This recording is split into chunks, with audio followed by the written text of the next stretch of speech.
നമ്മൾ വിളിക്കപ്പെട്ട നമ്മളെല്ലാവരും നമ്മൾ ഒരിക്കൽ കൂടി ആ ഒരു നാലടിയിൽ നമ്മൾ പാടി ദൈവത്തെ നമ്മൾ മതപ്പെടുത്താൻ പോവുകയാണ്. ദൈവപിതാവേ അങ്ങയെ ഞങ്ങൾ ആരാധിച്ചിടുന്നീതാ, ദൈവപിതാവേ അങ്ങയെ ഞങ്ങൾ പാടി സ്തുതിക്കുന്നീതാ. ആ സ്നേഹത്തെ ഓർത്ത് ദൈവപിതാവേ അങ്ങയെ ഞങ്ങൾ ആരാധിച്ചിടുന്നീതാ, ദൈവപിതാവേ അങ്ങയെ ഞങ്ങൾ പാടി സ്തുതിക്കുന്നീതാ. ഹല്ലേലൂയ, ആമേൻ, ഹല്ലേലൂയ. ആരാധന അബപിതാവിന് ആരാധന. യേശുവേ നാഥ അങ്ങയെ ഞങ്ങൾ ആരാധിച്ചിടുന്നീതാ, യേശുവേ നാഥ അങ്ങയെ ഞങ്ങൾ പാടി സ്തുതിക്കുന്നീതാ. ത്രിയേക ദൈവമേ അങ്ങയെ ഞങ്ങൾ ആരാധിച്ചിടുന്നീതാ, ത്രിയേക ദൈവമേ അങ്ങയെ ഞങ്ങൾ പാടി സ്തുതിക്കുന്നീതാ. ഹല്ലേലൂയ, ഹല്ലേലൂയ, ഹല്ലേലൂയ, ഹല്ലേലൂയ. യേശുവേ നന്ദി, പിതാവായ ദൈവമേ നന്ദി, പുത്രനായ ദൈവമേ നന്ദി, വിശുദ്ധാത്മാവായ ദൈവമേ കൂട്ടായ്മയെ സമർപ്പിക്കുന്നു. തുടർന്നുള്ള എല്ലാ ക്ലാസ്സുകളിലും വിശുദ്ധാത്മാവെ നിന്റെ വലിയ അഭിഷേകത്തിനായി ഞങ്ങൾ പ്രാർത്ഥിക്കുന്നു. നിന്നോട് കൂടെ സഭയോട് ചേർന്നുകൊണ്ട്, അഭിഷിക്തരായ വൈദികരോട് ചേർന്നുകൊണ്ട്, ഈ സമയം ഇപ്പോൾ അർപ്പിക്കപ്പെടുന്ന ബലികളോട് ചേർന്നുകൊണ്ട് ഞങ്ങൾ പ്രാർത്ഥിക്കുന്നു. ഞങ്ങൾ അങ്ങേ സ്തുതിക്കുന്നു, ഞങ്ങൾ അങ്ങേ മഹത്വപ്പെടുത്തുന്നു. പിതാവായ ദൈവമേ, പുത്രനായ ദൈവമേ, വിശുദ്ധാത്മാവായ ദൈവമേ, ഈ കൂട്ടായ്മയെ ശക്തിപ്പെടുത്തണമേ. ഈ കൂട്ടായ്മയിൽ അംഗങ്ങളായി കടന്നു വന്നിട്ടുള്ള എല്ലാ കുടുംബാംഗങ്ങളെയും കർത്താവേ സ്നേഹം കൊണ്ട് നിറയ്ക്കണമേ എന്ന് പ്രാർത്ഥിക്കുന്നു. ഞങ്ങൾ അഭിഷേകം ചെയ്ത് നന്ദിയോടെ പ്രാർത്ഥിക്കുന്നു. അമ്മേ മാതാവേ, സഹോദരന്മാരെ ഒരിക്കൽ കൂടി സമർപ്പിച്ചുകൊണ്ട് നമ്മൾ പ്രാർത്ഥിക്കുന്നു. പറയുമേ സുസ്ഥി കർത്താവ് അങ്ങയുടെ കൂടെ സ്ത്രീകൾ അനുഗ്രഹിക്കപ്പെട്ടവളാവുന്നു, അങ്ങനെ തീവ്രമായി ഈശോ അനുഗ്രഹിക്കപ്പെട്ടവനാവുന്നു. വിശുദ്ധ മറിയമേ തമ്പുരാന്റെ അമ്മേ, പാപികളായ ഞങ്ങൾക്ക് വേണ്ടി എപ്പോഴും ഞങ്ങളുടെ മരണസമയത്തും തമ്പുരാനോട് അപേക്ഷിച്ചു കൊള്ളണമേ. ആമേൻ. പിതാവിന്റെയും പുത്രന്റെയും വിശുദ്ധാത്മാവിന്റെയും നാമത്തിൽ ആമേൻ. ഈ ശുശ്രൂഷയില് ദൈവം വിശുദ്ധാത്മാവിന്റെ അഭിഷേകം നിറഞ്ഞതിനോട് നന്ദി കൊണ്ട് പ്രാർത്ഥിക്കുന്നു. ഉപകരണമാക്കിയ നന്ദി കൊണ്ട് പ്രാർത്ഥിക്കുന്നു. നമുക്ക് എല്ലാവർക്കും ആ ദൈവസ്നേഹത്തിന്റെ ആഴങ്ങൾ ഗ്രഹിക്കാനായിട്ട് ഈ കൂട്ടായ്മയോട് ചേർന്ന് നമുക്ക് ഈ സമയം കേൾക്കാം. ഞാനിപ്പോൾ ചെറിയ ജോലിയിലായിരുന്നു എങ്കിലും 10 മിനിറ്റ് ഇതിന്റെ ഓണർമാർ നമ്മൾ അനുവദിച്ചു.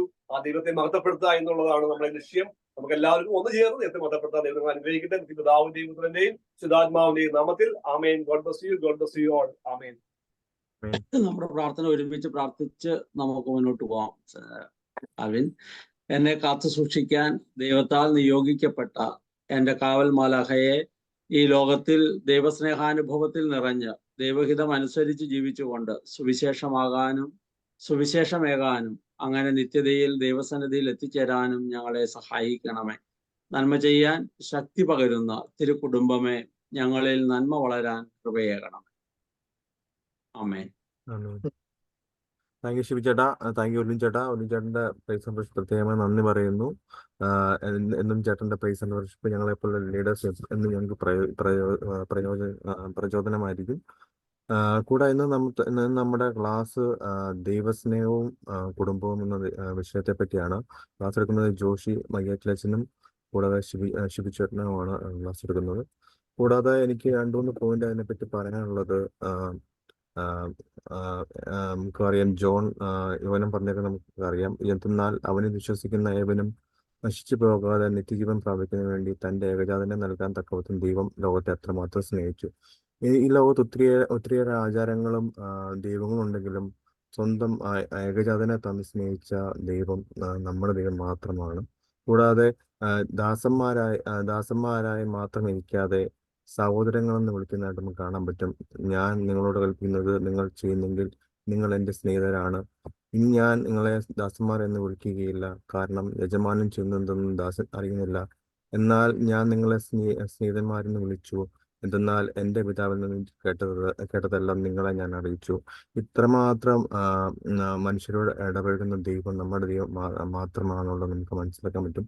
എനിക്ക് കൂടാതെ ഈ ഷൂബിൻ്റെ ഈ ആദ്യത്തെ ബാച്ചിൽ നിങ്ങളെപ്പോലെ തന്നെ സാധാരണ ഒരു വ്യക്തിയായിട്ടാണ് ഞാനും ജോയിൻ ചെയ്തത്. പക്ഷേ ഈ ക്ലാസ്സിൽ കേട്ടപ്പോൾ എനിക്ക് കിട്ടിയൊരു ബോധ്യം എന്തെന്ന് വെച്ചാൽ, നമ്മുടെ ജീവിതത്തിൽ നമ്മൾ ഏറ്റവും കൂടുതൽ സ്നേഹിക്കുന്ന ഒത്തിരിയേറെ പേരുണ്ടാകും. അപ്പം എൻ്റെ കാര്യം പറയുവാണെങ്കിൽ ഞാൻ ഏറ്റവും കൂടുതൽ സ്നേഹിക്കുന്നത് എൻ്റെ ഭാര്യയാണ്.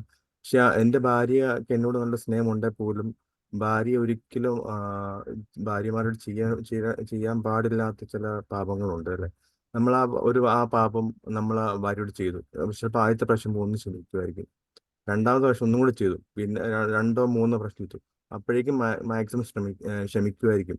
പക്ഷെ നമ്മൾ ആ പാപം പിന്നെയും ചെയ്യുവാണെന്നുണ്ടെങ്കിൽ മനുഷ്യന്റെ പരിധിയിൽ നിന്ന് ക്ഷമിക്കാൻ ചാൻസ് വളരെ കുറവായിരിക്കും. പക്ഷെ നമ്മളെ ജീവിതം നോക്കുമ്പോൾ നമ്മൾ കുമ്പസാരിക്കും, നമ്മൾ ഏറ്റുപറഞ്ഞ പാപങ്ങൾ പിന്നെയും പിന്നെയും ചെയ്യുമ്പോൾ പിന്നെയും ദൈവം അത് ഓർത്തെടുക്കാതെ നമ്മളോട് ക്ഷമിക്കുന്നുണ്ട്. അപ്പൊ നമ്മുടെ മനുഷ്യന്മാരുടെ സ്നേഹത്തെ ദൈവത്തിന്റെ സ്നേഹം കമ്പയർ ചെയ്യുമ്പോൾ നമുക്കറിയാൻ പറ്റും ദൈവം എത്രമാത്രം നമ്മളെ സ്നേഹിക്കുന്നു, എത്രമാത്രം നമ്മൾ ക്ഷമിക്കുന്നു. ഈ ഈ ഒരു കാര്യത്തെ നമ്മൾ ഓർത്ത് പ്രത്യേകം നമുക്ക് ചിന്തിക്കാം.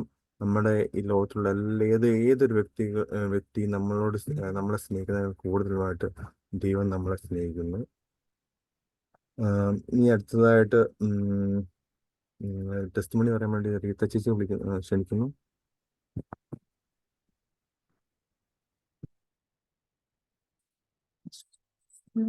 ബഹുമാനപ്പെട്ട അച്ഛ, ടീം മെമ്പേഴ്സ്, ശുഭ്, സഹോദരി സഹോദരന്മാരെ, എന്തിനോടാണ് ദൈവസ്നേഹത്തെ താരതമ്യപ്പെടുത്താൻ പറ്റുന്നത്? ഞാൻ പറയുകയാണെങ്കിൽ ധൂർത്തപുത്രന്റെ ഉപമയിലെ അപ്പനെ പോലെ വരുമെന്ന് പ്രതീക്ഷയോടെ നോക്കിയിരുന്നു. ദൂരെ നിന്ന് വന്നപ്പോൾ ഓടിച്ചെന്ന് കെട്ടിപ്പിടിച്ചു. മകനോ ചെയ്ത തെറ്റുകളെ ഓർത്ത് ഒരു വേലക്കാരനാക്കുമായിരിക്കും എന്ന് വിചാരിച്ച്, എന്നാൽ പിതാവോ സർവ്വതും റെസ്റ്റോർ ചെയ്ത് അവന്റെ തിരിച്ചുവരവിനെ ആഘോഷിച്ചു. നാം എന്ത് തെറ്റ് ചെയ്താലും റിപ്പന്റ് ചെയ്താൽ എല്ലാം റെസ്റ്റോർ ചെയ്തു തരുന്ന ഒരു ദൈവമാണ് നമുക്കുള്ളത്. ദൈവത്തിന്റെ മക്കളാണ് 8.4 ബില്യൺ ആൾക്കാരും. ഫ്രീ വില്ലും തന്നിട്ടുണ്ട്. ആ ധൂർത്തപുത്രന്റെ അപ്പനെ പോലെ ഓരോരുത്തർക്കു വേണ്ടിയും ദൈവം കാത്തിരിക്കുകയാണ് വിത്ത് അൺകണ്ടീഷണൽ ലവ്. 24 മണിക്കൂറും പ്രാർത്ഥിക്കുന്നവരോടും, പ്രോസ്റ്റിറ്റ്യൂട്ടിനോടും, പാപികളോടും, കൊള്ളക്കാരനോടും എല്ലാം ഒരേ സ്നേഹം. നമ്മുടെ പ്രാർത്ഥനകളും ത്യാഗങ്ങളും ഒക്കെ നമുക്ക് ദൈവത്തോടുള്ള സ്നേഹത്തിന്റെ അടയാളങ്ങളാണ്. ക്രിസ്ത്യാനികളായ നമുക്ക് സ്നേഹത്തിന്റെ മാതൃകയാണ് നമ്മുടെ ഈശോ തമ്പുരാന്റെ കാൽവരി കുരിശിലെ മരണം. ക്രൂശിൽ കണ്ടു ഞാൻ നിൻ സ്നേഹത്തെ, ആഴമാർന്ന നിൻ മഹാത്യാഗത്തെ. പകരം എന്തു നൽകും ഞാനിനി, ഹൃദയം പൂർണ്ണമായി നൽകുന്നു നാഥനെ. ലോങ്കിനസ് എന്ന പട്ടാളക്കാരൻ ഈശോയുടെ വിലാപ്പുറത്ത് കുന്തം കൊണ്ട് കുത്തി. അയാളൊരു പൊട്ടക്കണ്ണനായിരുന്നു. ആ തിരുവിലാവിലെ വെള്ളവും തിരക്തവും കൊണ്ട് ആ പൊട്ടക്കണ്ണൻ സുഖപ്പെട്ടു. പിന്നെ ഒരു പുണ്യവാളനായി മാറി. നോക്കിക്കേ ദൈവത്തിന്റെ സ്നേഹം. ഇന്ന് ഞാൻ ഇവിടെ നിങ്ങളോട് സംസാരിക്കുന്നെങ്കിൽ അത് ദൈവസ്നേഹം കൊണ്ട് മാത്രമാണ്. എൻ്റെ പേര് റീറ്റ ജോസഫ് ബിനോയ്. ഞാൻ 14 മക്കളിലെ 11ാമത്തെ മകളാണ്. ഞങ്ങൾ 10 പെണ്ണും 4 ആണും. എൻ്റെ അപ്പൻ regional deputy director of education ആയിരുന്നു. ഞാനൊക്കെ വളരുമ്പോഴേക്ക് അച്ചച്ചൻ റിട്ടയറായി. കത്തോലിക്ക ബിലീഫും സമർപ്പിത ജീവിതവും ദൈവസ്നേഹവും ത്യാഗവും കൊണ്ട് ഞങ്ങൾ 14 പേരെ വിദ്യാഭ്യാസവും ദൈവഭക്തിയിലും വളർത്തി. അമ്മച്ചി പറയുമായിരുന്നു, പാപം ചെയ്ത് കാണുന്നതിനേക്കാളും ശവപ്പെട്ടി വെച്ച് കാണുന്നതാണ് സന്തോഷം എന്ന്. എല്ലാവരെയും അതാത് സമയത്ത് കെട്ടിക്കുകയും എനിക്ക് 18 വയസ്സുള്ളപ്പോ എൻ്റെ അപ്പൻ ഹാർട്ട് അറ്റാക്ക് വന്ന് മരിച്ചു. അമ്മച്ചി മുട്ടുവേദനയായി ഇരിപ്പായി. 7 പേര് സെറ്റിലായിരുന്നില്ല. അച്ചാച്ചൻ മക്കളെ ആരെയും ഒരിക്കലും ഭാരപ്പെടുത്തിയിരുന്നില്ല.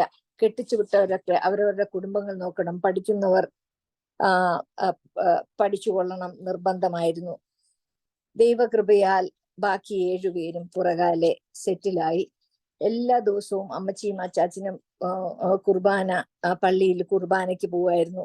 അമ്മച്ചി സദാ എല്ലാവരെയും കാസയിൽ കുർബാനയുടെ അർപ്പണ സമയത്ത് എല്ലാവരെയും കാസയിൽ ഇറക്കി വെക്കുമായിരുന്നു. അതിനെപ്പറ്റിയൊക്കെ ഒത്തിരി പറയാനുണ്ട്, അത്ഭുതങ്ങൾ പലത് പിന്നീട് ഒരിക്കൽ പറയാം. അമ്മച്ചി മക്കളെയൊക്കെ സ്വഭാവ രൂപീകരണത്തിന് എപ്പോഴും പുറകിലായിരുന്നു. മക്കളെയും മരുമക്കളെയൊക്കെ സ്നേഹിച്ചു ജീവിച്ചു. എന്നെ മലങ്കര സഭയിലേക്ക് കല്യാണം കഴിപ്പിച്ചു. അവിടെ വളരെ സ്ട്രിക്റ്റ് ആയിരുന്നു. അമ്മച്ചിയോട് ഒരിക്കലും ഒരു കുറ്റവും പറയാൻ അമ്മച്ചി സമ്മതിക്കത്തില്ല. എൻ്റെ ഹസ്ബൻഡും ഒരു നല്ല മനുഷ്യനായിരുന്നു. എല്ലാം അമ്മ പറയുന്നത് പോലൊക്കെ ചെയ്യുമായിരുന്നു. ഞാൻ അതില് അഭിമാനം കൊണ്ടിരുന്നു. കുറച്ചൊക്കെ ബുദ്ധിമുട്ടി. ആദ്യം 3 മിസ്കാരേജ് ഉണ്ടായി. പിന്നെ എൻ്റെ മൂത്ത മകളുണ്ടായി. എനിക്ക് ബാങ്കിൽ ജോലി ഉണ്ടായിരുന്നു. ഒരു വീട് വെച്ചു, കടത്തിലായി. ബിസിനസ് ചെയ്തു, പൊട്ടി. 30 ലക്ഷത്തോളം കടത്തിലായി. പ്രൊമോഷന് വേണ്ടി പഠിച്ചു. വളരെ കഷ്ടപ്പെട്ട് പഠിച്ചു. പരീക്ഷ എഴുതി. ഒരു വ്യാഴാഴ്ച വരെ കൺഗ്രാജുലേറ്റ് ചെയ്തു. ഒരു വെള്ളിയാഴ്ച ആയപ്പോ റിസൾട്ട് വന്നു. എൻ്റെ പേരില്ല, പകരം മോശമായിട്ട് പരീക്ഷ എഴുതിയ ഒരാളുടെ. എനിവേ ഗ്രീൻ കാർഡ് വന്നിട്ടുണ്ടായിരുന്നു, കിടപ്പുണ്ടായിരുന്നു. ചേച്ചി അമേരിക്കയിലായിരുന്നു. അങ്ങനെ അതെടുക്കാൻ തീരുമാനിച്ചു. പക്ഷെ ഞാൻ വളരെ ഡിപ്രസ്ഡ് ആയിരുന്നു.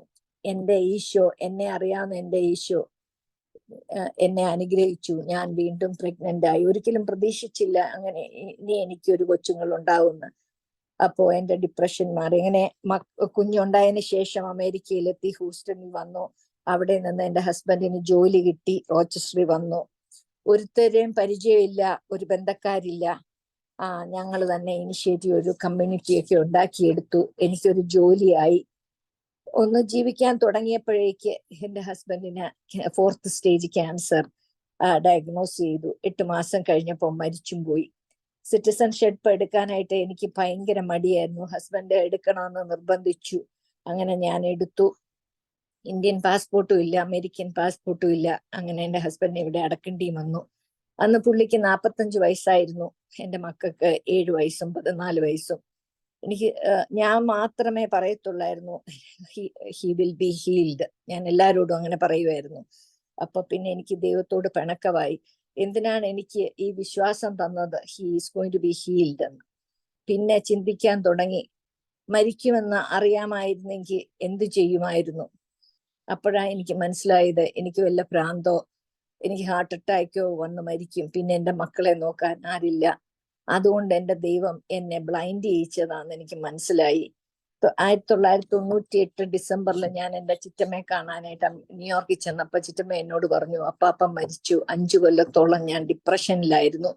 അതുകൊണ്ട് എൻ്റെ മക്കൾ എത്തേണ്ടടുത്ത് എത്തിയില്ല എന്ന്. 2005 ജൂൺ 30 എൻ്റെ ഹസ്ബൻഡ് മരിക്കുമ്പോ ദൈവം എന്നെ ഓർപ്പിച്ചു ഇത്.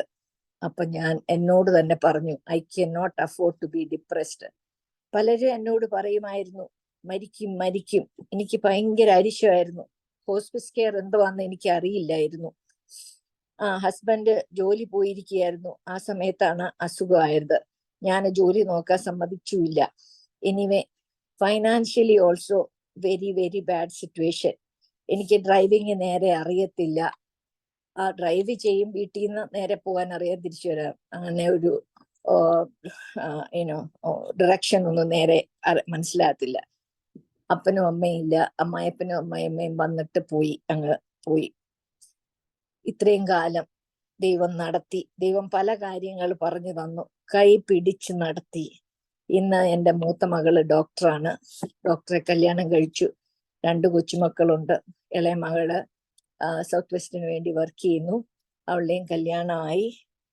ഇനി എനിക്കുള്ള ജീവിതം എൻ്റെ ദൈവത്തിന് വേണ്ടി ജീവിക്കാനാണ് എൻ്റെ ആഗ്രഹം. ഷുബിലൂടെ എനിക്കിങ്ങനെ ഒരു ദൈവത്തെ പറ്റി പറയാനൊരു അവസരം കിട്ടിയതിന് ദൈവത്തിന് നന്ദി പറയും.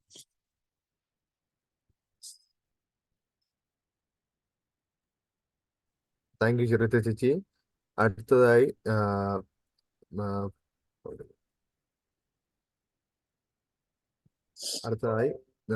ജോഷ് മയ്യാച്ചിലച്ചനെ ക്ഷണിക്കുന്നു.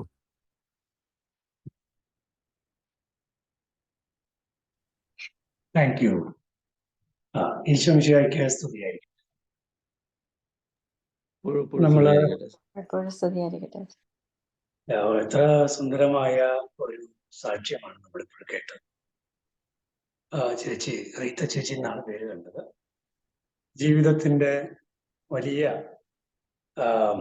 അപ്സ് ആൻഡ് ഡൗൺസ്, അതില് നല്ലൊരു പങ്കും ഡൗൺസ് എന്ന് പറയാം. പക്ഷെ ആ ഡൗൺസിലൊക്കെ എങ്ങനെയാണ് കർത്താവിന്റെ സ്നേഹം ചേച്ചി പോലും ആ നേരത്ത് തിരിച്ചറിയാതെ വളരെ ഒളിഞ്ഞു നിന്ന് കയ്യില് താങ്ങിക്കൊണ്ടു പോകുന്നത് പോലെ ആ ഒരു വീട്ടമ്മയെ ഒപ്പം ആ വീട്ടിലെ 2 മക്കളെ, 7ഉം 14ഉം വയസ്സുള്ള മക്കളെ വളർത്തി. ഇപ്പോ മക്കള് നല്ല ജോലിക്കാരും വിവാഹത്തിന്റെ സമയമൊക്കെ ആയി. ദൈവത്തിന് നന്ദി പറയുകയാണ്. ദൈവ സ്നേഹം ഏറ്റവും കൂടുതൽ അനുഭവിക്കുന്നത് കുടുംബത്തിലെ എക്സ്പീരിയൻസസിലൂടെയാണ്. ദൈവസ്നേഹം കുടുംബത്തിൽ എന്നതാണല്ലോ വിഷയം. ദൈവസ്നേഹം ഏറ്റവും കൂടുതൽ അനുഭവിക്കുന്നത് കുടുംബത്തിലാണ് എന്ന് പറയുമ്പോൾ അതിൽ ഒന്നാമത്തെ കാര്യം, ദമ്പതികൾ തമ്മിലുള്ള സ്നേഹം ദൈവ സ്നേഹത്തിന്റെ വളരെ ശക്തമായ ഒരു അനുഭവമാണ് എന്നതാണ്. ദമ്പതികൾ തമ്മിലുള്ള സ്നേഹം. ഞാൻ ഈ ദിവസങ്ങളിൽ എനിക്ക് വളരെ സന്തോഷം.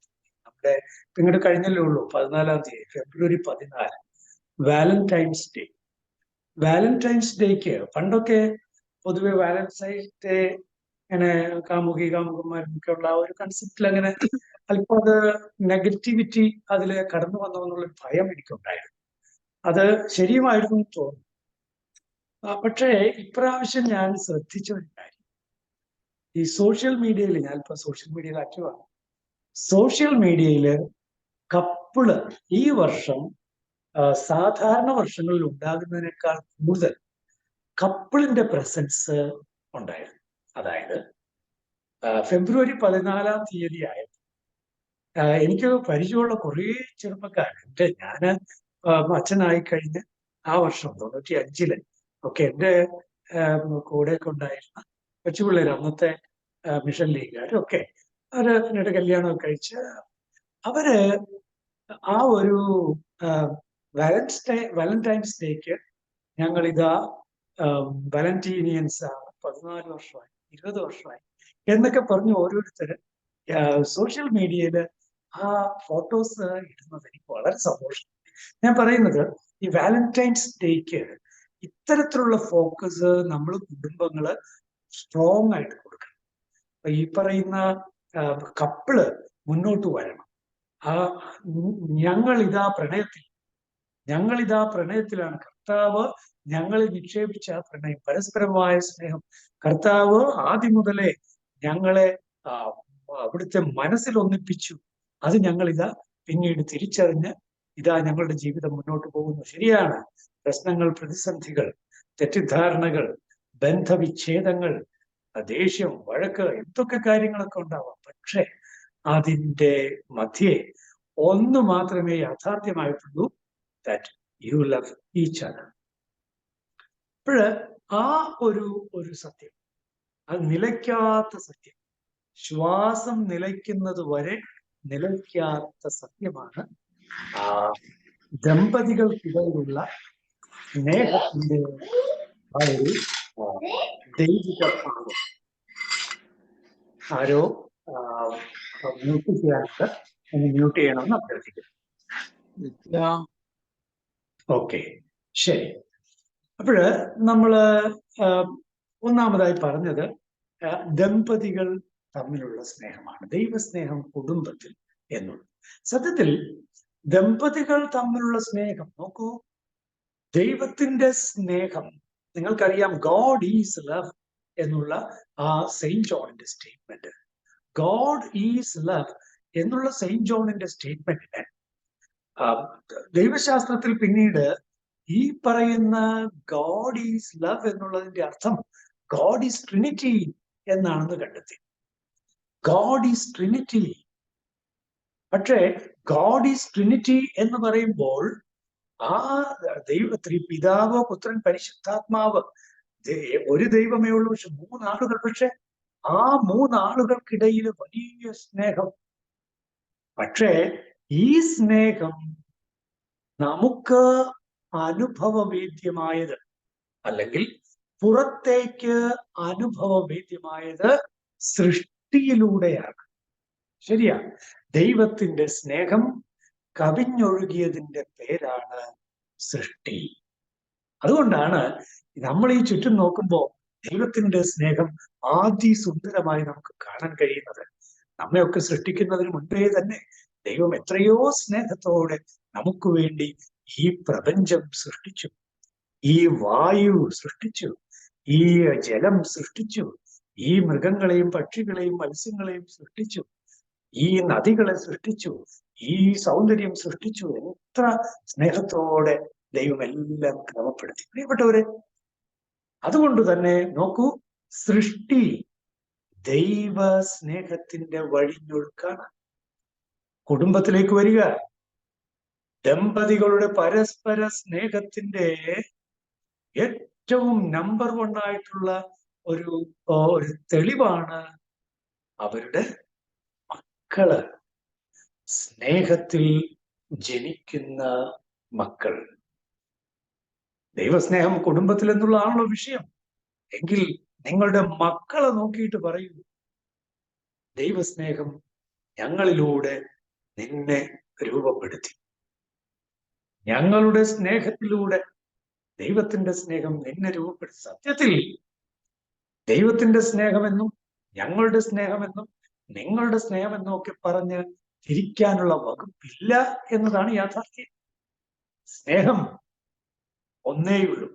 എൻ്റെ പ്രിയപ്പെട്ട സുഹൃത്തുക്കള് സണ്ണിയും ജോണിയും അവര് വളരെ രസകരമായിട്ട്, ഞാൻ 2-3 മാസം മുമ്പ് അവരെ പോയി കണ്ടു. നിങ്ങൾക്ക് അറിയാമായിരിക്കാം ഒരുപക്ഷെ.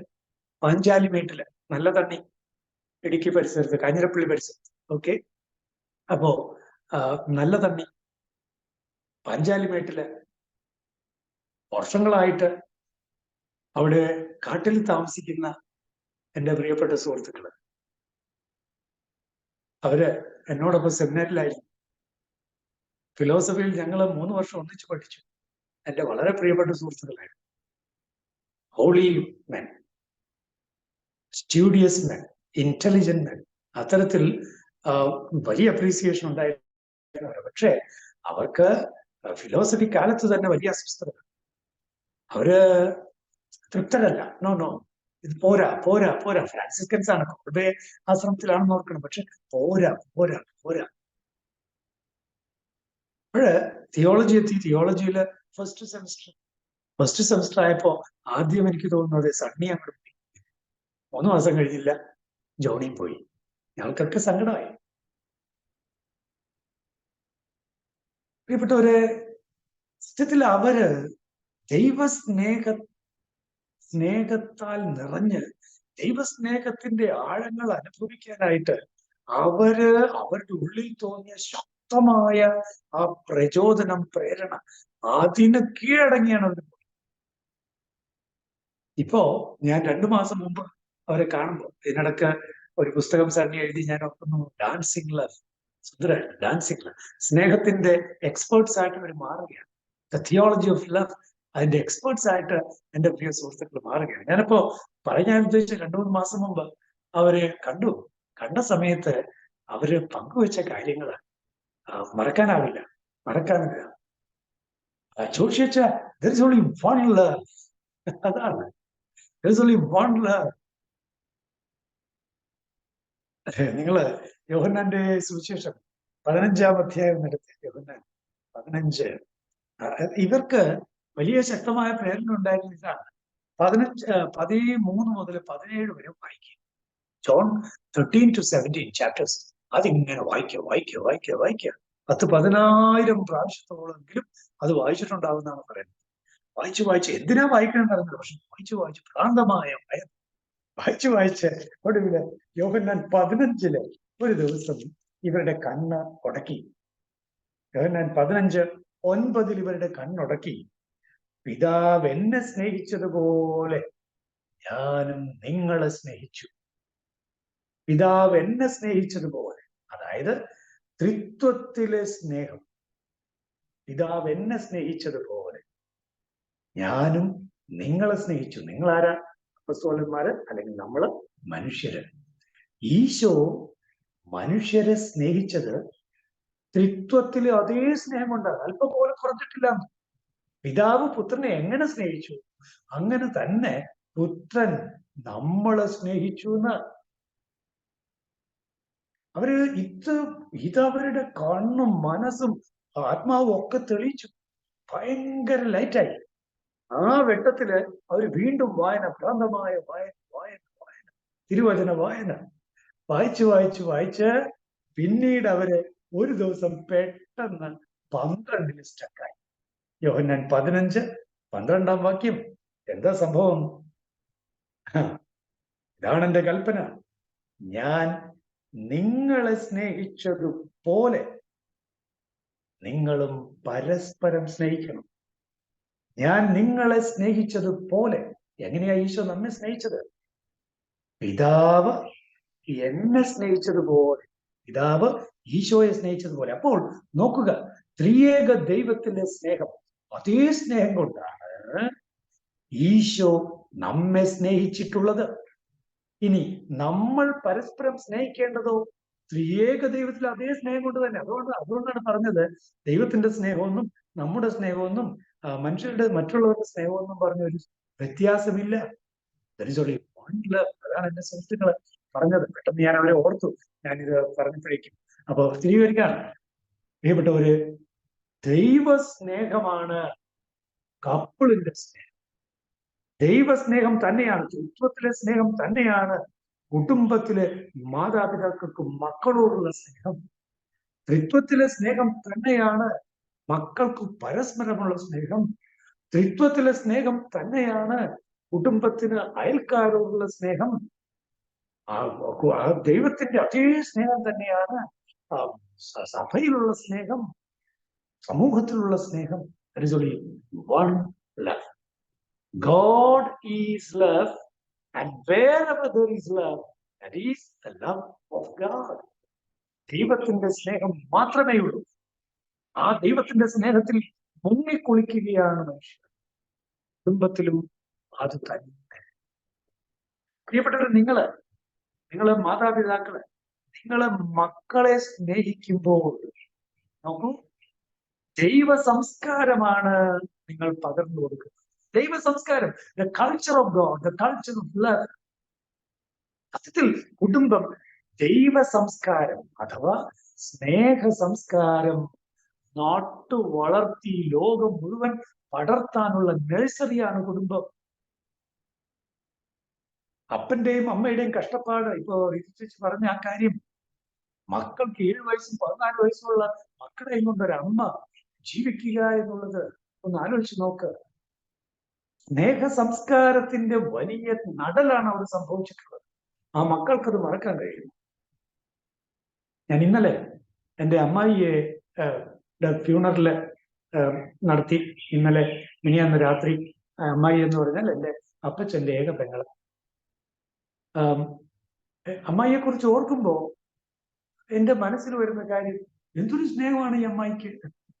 അതായത് ഈ അമ്മായിയുടെ കാര്യം എന്താന്ന് വെച്ചാൽ, അമ്മായി 92 വയസ്സിലാണ് മരിച്ചത്. 92 വയസ്സിലാണ് മരിച്ചത്. ഈ അമ്മായി ഉണ്ടല്ലോ, അമ്മായിയുടെ ജീവിതം എന്ന് വെച്ചാൽ പണി. അമ്മായിയുടെ ജീവിതം സമം പണി. അങ്ങനെ എന്ത് പണി? കുടുംബത്തിലെ പണി. വേറെ പണിക്കൊന്നും പോയിട്ടില്ല. പക്ഷേ ഈ അമ്മായിക്ക്, അമ്മായിയുടെ സന്തോഷം എന്ന് വെച്ചാൽ മക്കളെ, മരുമക്കളെ, പേരക്കിടാങ്ങളെ, ബന്ധുക്കളെ ഒക്കെ സൽക്കരിക്കുക എന്നുള്ളതാണ്. അത് മരുമക്കളെ അടുക്കളയില് ജോലി എടുപ്പിക്കാൻ അമ്മായി സമ്മതിക്കില്ല. അമ്മായി പറയും, മോൾ അവിടെ ഇരുന്നോ, ഞാൻ ചെയ്തോളാം. ഇങ്ങനെയുള്ളൊരു അമ്മായി. ഇതെന്തൊരു അമ്മായി? അമ്മായി അതുകൊണ്ട് വളരെ ആരോഗ്യമായിരുന്നു. ഈ അമ്മായിക്ക് ഭക്ഷണം കൊടുക്കുക എന്നുള്ളത്, ഞങ്ങള് വീട്ടില് എല്ലാവരും ഒന്നിച്ചു കൂടുമ്പോ ഈ അമ്മായിയെ ഓർത്ത് ചിരിക്കാത്ത ദിവസങ്ങളില്ല. കാരണം എന്താ വെച്ചാൽ അമ്മായിയുടെ താല്പര്യം എന്ന് പറഞ്ഞാൽ ഭക്ഷിപ്പിക്കുക, അല്ലെ കഴിപ്പിക്കുക എന്നുള്ളതാണ്. അപ്പോ ഞങ്ങൾ ഒന്നിച്ചിരുന്ന് എല്ലാവരും കൂടി ഭക്ഷണം കഴിക്കുമ്പോൾ ഞങ്ങൾ പറയും, ഒരു ഫ്രേസ് പറയും. എന്താണെന്നറിയാവോ? ഇടിച്ചിട്ട് തിന്നുപോനെ എന്ന് പറയും. അത് കേൾക്കുമ്പോൾ എല്ലാവരും ഇടിച്ചിരിക്കും. കാരണം എന്താണെന്നറിയാവോ? ആ സ്റ്റേറ്റ്മെന്റ് അമ്മായിയുടെ സ്റ്റേറ്റ്മെന്റ് ആണ്. ഇടിച്ചിട്ട് തിന്നുപോനെ. അതായത് അമ്മായിയുടെ ഒരു പ്രത്യേകത, ചോറ് ഇങ്ങനെ കുത്തി നിറച്ചു വെക്കും. അപ്പൊ നമ്മൾ പറയാണ്, അത് പറ്റില്ല അമ്മായി, ഇത് തിന്നാൻ പറ്റൂല എന്ന് പറഞ്ഞാൽ അമ്മായി, മോൻ തിന്നോ, എന്നിട്ട് ബാക്കി വെച്ചോ, ബാക്കി അമ്മായി കഴിച്ചോളാം എന്ന് പറയും. ഇതാണ് ഈ അമ്മായി. അപ്പൊ ഇന്നലെ ഞാൻ അമ്മായിയുടെ ഫ്യൂണറൽ നടത്തിയപ്പോൾ വളരെ സ്നേഹത്തോടി അമ്മായി ഓർക്കുകയാണ്. ഇവിടെ നോക്കൂ, ദൈവസ്നേഹത്തിന്റെ അനുഭവം നമ്മുടെ ചോറിലൂടെയും കറിയിലൂടെയും നമ്മുടെ ചായയിലൂടെയും നമ്മുടെ സ്നേഹ സംഭാഷണത്തിലൂടെയും നമ്മുടെ ഫോൺ കോളിലൂടെയും നമ്മുടെ സന്ദർശനത്തിലൂടെയും നമ്മുടെ സാന്ത്വനത്തിലൂടെയും ഒക്കെയാണ് ദൈവം. പിന്നെ എവിടെയാ ദൈവം സ്നേഹിക്കുന്നത്? Where is love? If not through these little things. They are not really little things. Great expressions of love. അത് നമ്മൾ വലിയ ദൈവസ്നേഹത്തിന്റെ അനുഭവത്തിലൂടെയാണ് കടന്നു പോകുന്നത്. ഇനി ഒന്ന് ആലോചിച്ച് നോക്കുക, എപ്പോഴെങ്കിലും നമ്മൾ ഇക്കാര്യത്തിൽ ഡൗൺ ആയി പോയിട്ടുണ്ടോ, താഴെ പോയിട്ടുണ്ടോ? നമുക്ക് അങ്ങോട്ടും ഇങ്ങോട്ടും കെയർ ഇല്ലാതെ പോകുന്നുണ്ടോ? സ്വാർത്ഥതയിൽ നിറയുന്നുണ്ടോ? അവിടെയൊക്കെ വളരെ ജാഗ്രത വേണം. ദൈവസ്നേഹത്തിന്റെ നഴ്സറിയാണ് കുടുംബം. അവിടെ ഓരോരുത്തരും സ്നേഹത്തിൽ അങ്ങോട്ട് പെരുകണം, സ്നേഹത്തിൽ അങ്ങോട്ട് നെടുങ്കനായി വളരണം, സ്നേഹത്തിൽ അങ്ങോട്ട് പുഷ്പിക്കണം. അത് ആണ് ദൈവസ്നേഹത്തിന്റെ. ഇനി പ്രിയപ്പെട്ടവരെ, ദൈവസ്നേഹം കുടുംബത്തിൽ എന്ന് വെച്ചാൽ അതിന്റെ അർത്ഥം എന്താണെന്നറിയാമോ? അത് വളർച്ച കൂടിയാണ്. കുടുംബത്തിൽ നിന്ന് മറ്റു കുടുംബങ്ങളിലേക്കും സമൂഹത്തിലേക്കും എത്തി നിൽക്കുക എന്നുള്ളത് കൂടിയാണ്. അല്ലാതെ 4 ചുമരിന്റെ അകത്ത് ഒതുങ്ങിക്കൂടുന്ന സ്നേഹം ദൈവസ്നേഹം എന്ന് പറയാൻ പറ്റില്ല. കാരണം ദൈവസ്നേഹം കവിഞ്ഞൊഴുകുന്ന സ്നേഹമാണ്. ത്രിയേക ദൈവത്തിൽ ഉള്ള സ്നേഹം, ഗോഡ് ഈസ് ലവ്, അതിന്റെ കവിഞ്ഞൊഴുക്കിന്റെ പേരാണ് സൃഷ്ടികർമ്മം. അങ്ങനെയാണ് ഈ ലോകം ഉണ്ടായത്. ഇനി ഈ ലോകത്തിൽ മനുഷ്യര് പാപം ചെയ്തപ്പോഴോ ദൈവത്തിന്റെ സ്നേഹം വീണ്ടും കവിഞ്ഞൊഴുകി. എന്തായി? രക്ഷയായി യേശുക്രിസ്തുവിലൂടെ. യേശുക്രിസ്തുവിന്റെ മാറ് പിളർന്നപ്പോ എന്ത് സംഭവിച്ചു? ആത്മാവ് വർഷിക്കപ്പെട്ടു. ആത്മാവിന്റെ സ്നേഹ പ്രളയമാണ് പിന്നീട് ഇങ്ങോട്ട്. സഭയുണ്ടായി. സ്നേഹത്തിന്റെ സംസ്കാരം ലോകത്തിൽ പരത്താൻ വലിയ മിഷനുമായി ഇറങ്ങിയ സഭ. അവിടെയാണ് ഇരുള് മാറിയത്, അവിടെയാണ് അജ്ഞത നീങ്ങിയത്, അവിടെയാണ് വികസനം ഉണ്ടായത്, അവിടെയാണ് കാഴ്ചപ്പാടുകൾക്ക് വ്യത്യാസമുണ്ടായത്, അവിടെയാണ് വംശീയത മാറിയത്, അവിടെയാണ് ജാതീയത മാറിയത്. പ്രിയപ്പെട്ടവരെ, സ്നേഹത്തിന്റെ മഹാസംസ്കാരം നമ്മുടെ കുടുംബത്തിൽ ശക്തിപ്പെടട്ടെ, അവിടെ നിന്ന് അത് പുറത്തേക്ക് വരട്ടെ. അപ്പോഴ് ദൈവസ്നേഹത്തില് ഉള്ള കുടുംബത്തെ കുറിച്ചാണ് നമ്മൾ പറഞ്ഞു വന്നത്. ഇവിടെ നിങ്ങളുടെ മക്കള്, ആ മക്കൾ ദൈവസ്നേഹത്തിൽ ആഴപ്പെടുന്നു എന്നുള്ളതിന്റെ ലക്ഷണങ്ങൾ എന്തൊക്കെയാണ്? നിങ്ങളുടെ മക്കൾ ദൈവസ്നേഹത്തിൽ ആഴപ്പെടുന്നു എന്നുള്ളതിന്റെ ലക്ഷണം, ഒന്ന്, ആത്മീയതയ്ക്ക് അവർക്ക് പ്രാധാന്യമുണ്ട് എന്നതാണ്. ദൈവത്തെ ആരും കാണുന്നില്ല, പക്ഷെ ദൈവത്തെ അനുഭവിക്കാൻ കഴിഞ്ഞാൽ അവിടെ ആത്മീയതയുടെ തലം ഉണരും. അവിടെ പ്രാർത്ഥനയ്ക്ക്, കൂദാശകൾക്ക്, ദൈവവചന വായനയ്ക്കൊക്കെ സ്ഥാനമുണ്ട്. അപ്പോ ദൈവസ്നേഹത്തിന്റെ കുടുംബം എന്ന് വെച്ചാൽ അർത്ഥം ആത്മീയത പ്രബലപ്പെടുന്ന കുടുംബം എന്നാണ്. 2, ദൈവസ്നേഹം പ്രബലപ്പെടുന്ന കുടുംബം എന്ന് വെച്ചാൽ പരസ്പരമുള്ള വലിയ കെയറിംഗ്. ദൈവസ്നേഹം പ്രബലപ്പെടുന്ന കുടുംബത്തിൽ എല്ലാവർക്കും മൊത്തക്കണ്ണായിരിക്കും. അതെന്താണാവോ മൊത്തക്കണ്ണ്? അതായത് എല്ലാവരും എല്ലാവരുടെയും ജീവിതാവസ്ഥകളെ ശരിക്ക് കാണും. മുഖം, ഒരാളുടെ മുഖം വാടിയാൽ അത് അപ്പൊ തന്നെ മനസ്സിലാകും, മനസ്സിലാകാതിരിക്കില്ല. ദൈവസ്നേഹം ശക്തിപ്പെടുന്ന കുടുംബത്തിന്റെ പ്രത്യേകത അതാണ്. മൊത്ത കണ്ണുള്ളവരായിരിക്കും എല്ലാവരും, എല്ലാം കാണും. മാതാവിനെ പോലെയാണ്. മോനെ, അവിടെ കലവറയില് പ്രശ്നമാണ്. 139 സംഖ്യ എല്ലാം കാണുന്ന ദൈവം. കാരണം എന്താ? ദൈവം സ്നേഹമാവും. ദൈവം ഒരു മൊത്ത കണ്ണാണ്. ഗോഡ് സീസ് എവ്രിതിങ്. മക്കളുടെ ആകുലതകൾ, പ്രശ്നങ്ങൾ, പ്രതിസന്ധികൾ, അവർ ചെന്നുപെടുന്ന ചില ചില ചില ചതിക്കുഴികൾ, അവരുടെ മുഖഭാവത്തിലുണ്ടാകുന്ന മാറ്റങ്ങൾ, അവരുടെ പെരുമാറ്റത്തിലുണ്ടാകുന്ന വ്യത്യാസങ്ങൾ, ഇതൊക്കെ കാണാൻ കഴിയുക എന്നുള്ളത് ദൈവസ്നേഹത്തിന്റെ മത്തക്കണ്ണിന്റെ ലക്ഷണമാണ്. ദൈവസ്നേഹത്തിന്റെ മറ്റൊരു ലക്ഷണം എന്താ? ആനച്ചെവിയാണ്. ആനച്ചെവി ഞാൻ ഉദ്ദേശിച്ചത് എന്താ? കേൾക്കാനുള്ള മനസ്സ്, സമയം, കേൾക്കാനുള്ള സമയം.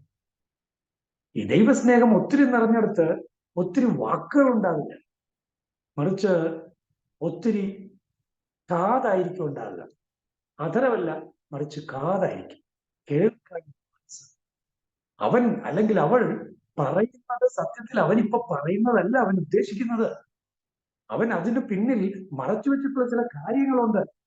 Listen to that, those hidden realities. പ്രിയപ്പെട്ടവരെ, അപ്പോ മത്തക്കണ്ണും ആനച്ചെവിയും ഒക്കെ ദൈവസ്നേഹം ശക്തിപ്പെടുന്ന കുടുംബത്തിലെ പ്രത്യേകതയാണ്. 3, കുടുംബത്തിനകത്തുള്ളവരുടെ പക്കലുള്ള മത്തക്കണ്ണും ആനച്ചെവിയും മാത്രമല്ല. ഇനി ഒരു കാര്യം കൂടി പറയാനുണ്ട്. ദൈവസ്നേഹം ആഴപ്പെടുന്ന കുടുംബത്തിലെ മറ്റൊരു പ്രത്യേകതയാണ് അത് വലിയ ഹൃദയം ഉണ്ടാകും. ഒരു യമണ്ടൻ ഹൃദയം എന്ന് വേണം വിളിച്ചോളൂ. യമണ്ടൻ ഹൃദയം. എന്താ യമണ്ടൻ ഹൃദയത്തിന്റെ ഒന്നാമത്തെ കാര്യം? ക്ഷമിക്കുക.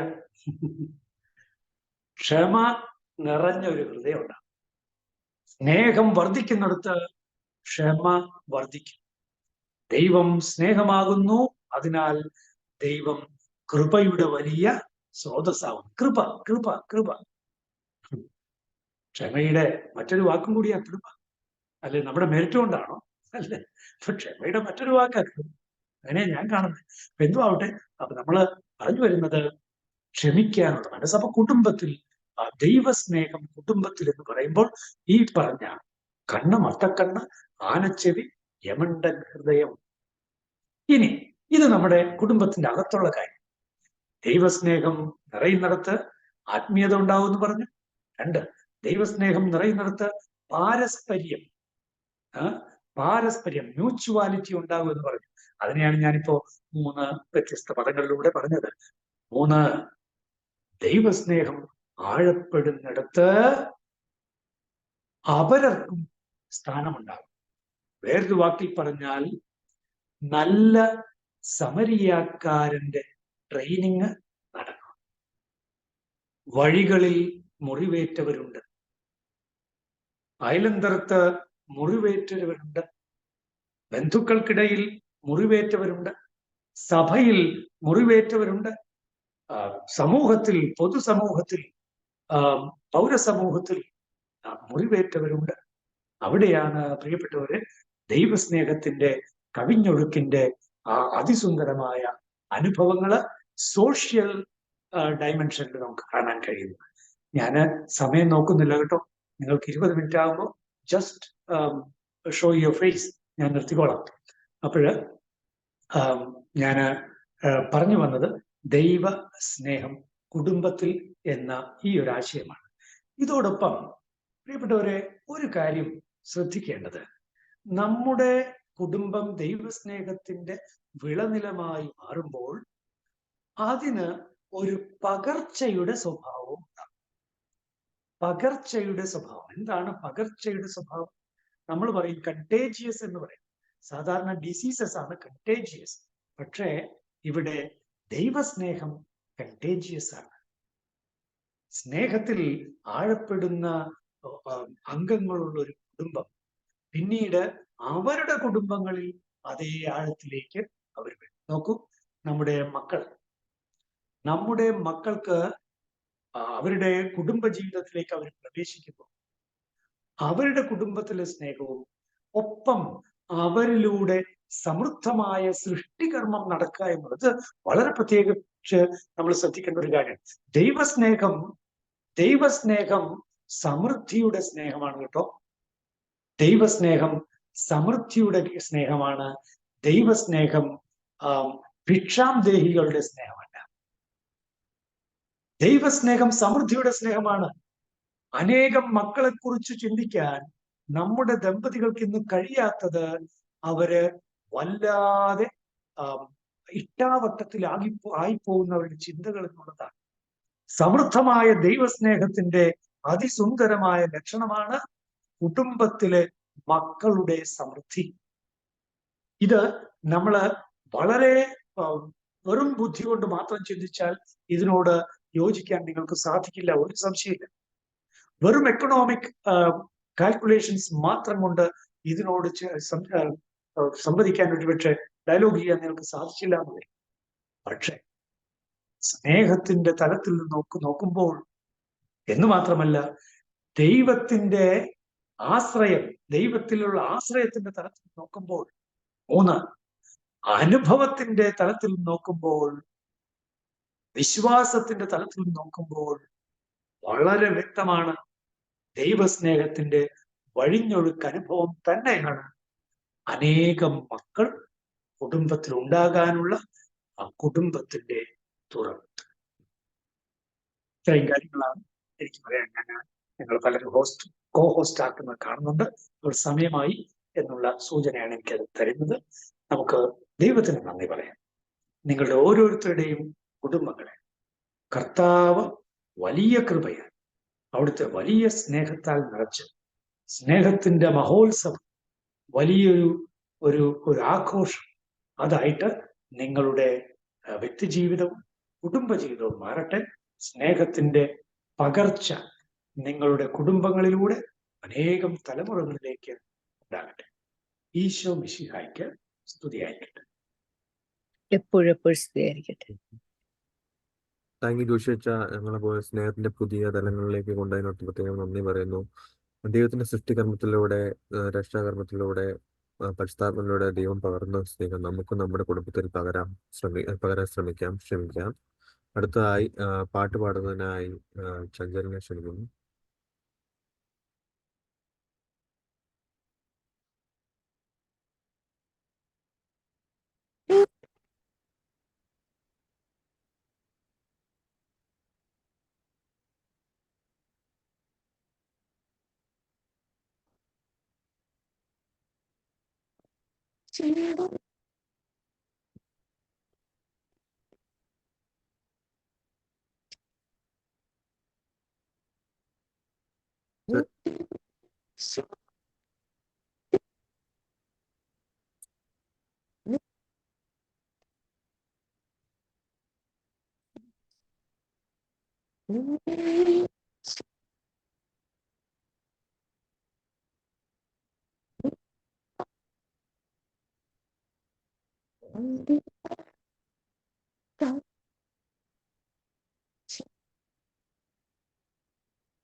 കേൾക്കാൻ മേല, ബ്രേക്ക് ആവുക.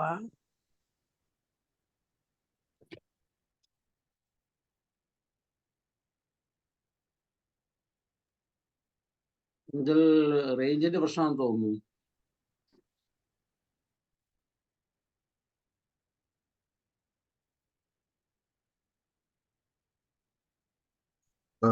സ്വന്തം സാങ്കേതിക തകരാറ് മൂലമാണെന്ന് പ്രതീക്ഷിക്കുന്നു. നമുക്ക് അടുത്ത ക്ലാസ്സിലോട്ട് കടക്കാം. അടുത്ത ക്ലാസ് എടുക്കുന്ന നമുക്ക് ഷിബിച്ചറിനാണ്. ഷിബിച്ചറിന് പ്രത്യേകമായി ക്ഷണിക്കുന്നു.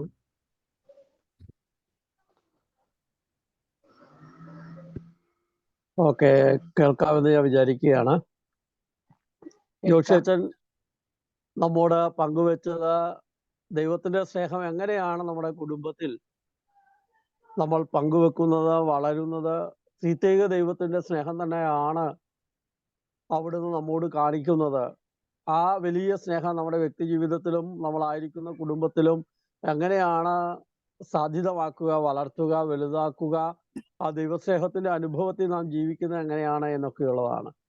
നമ്മളിപ്പോൾ വിശുദ്ധ ഗ്രന്ഥം മുഴുവൻ നിറഞ്ഞു നിൽക്കുന്ന പിതാവായ ദൈവത്തിന്റെ, ത്രിത്വൈക ദൈവത്തിന്റെ സ്നേഹത്തെക്കുറിച്ചാണ് നമ്മൾ ഒന്ന് ഓടിച്ചൊന്ന് കണ്ടെത്താനായിട്ട് ശ്രമിക്കുന്നത്. നമുക്കറിയാം, ദൈവം നമ്മെ ഓരോരുത്തരെയും സ്നേഹിക്കുന്നു എന്നുള്ളത് ഏറ്റവും വലിയ യാഥാർത്ഥ്യമാണ്. നമ്മൾ അംഗീകരിക്കുകയോ അനുഭവിക്കുകയോ നമ്മൾ അത് തിരിച്ചറിയുകയോ ചെയ്താലും ഇല്ലെങ്കിലും ദൈവത്തിന് നമ്മോടുള്ള സ്നേഹം, നമ്മോടുള്ള കരുതൽ, നാം ഓരോരുത്തരോടും അവിടുന്ന് കാണിക്കുന്ന വാത്സല്യവും പരിഗണനയും വലുതാണ് എന്ന് നാം തിരിച്ചറിയുകയാണ്. വിശുദ്ധ ഗ്രന്ഥം നമ്മെ ഓർമ്മപ്പെടുത്തുകയാണ്. ദൈവം നമ്മെ ഓരോരുത്തരെയും സ്നേഹിക്കുന്നതിന് കാരണം അവിടുന്ന് നമ്മുടെ പിതാവാണ് എന്നുള്ളതാണ്.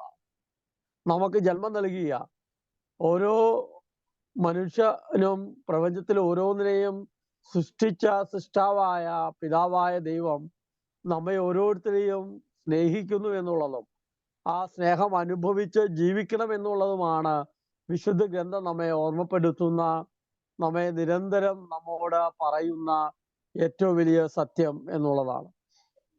മലാക്കി പ്രവാചകനിലൂടെ അവിടുന്ന് നമ്മോട് ചോദിക്കുന്നുണ്ട്, ഞാൻ നിങ്ങളെ സ്നേഹിച്ചു, എന്നാൽ നിങ്ങൾ ചോദിക്കുന്നു എങ്ങനെയാണ് ഞാൻ നിങ്ങളെ സ്നേഹിച്ചത് എന്ന്. മലാക്കി 1:2 നമ്മൾ ചോദിക്കുകയാണ്.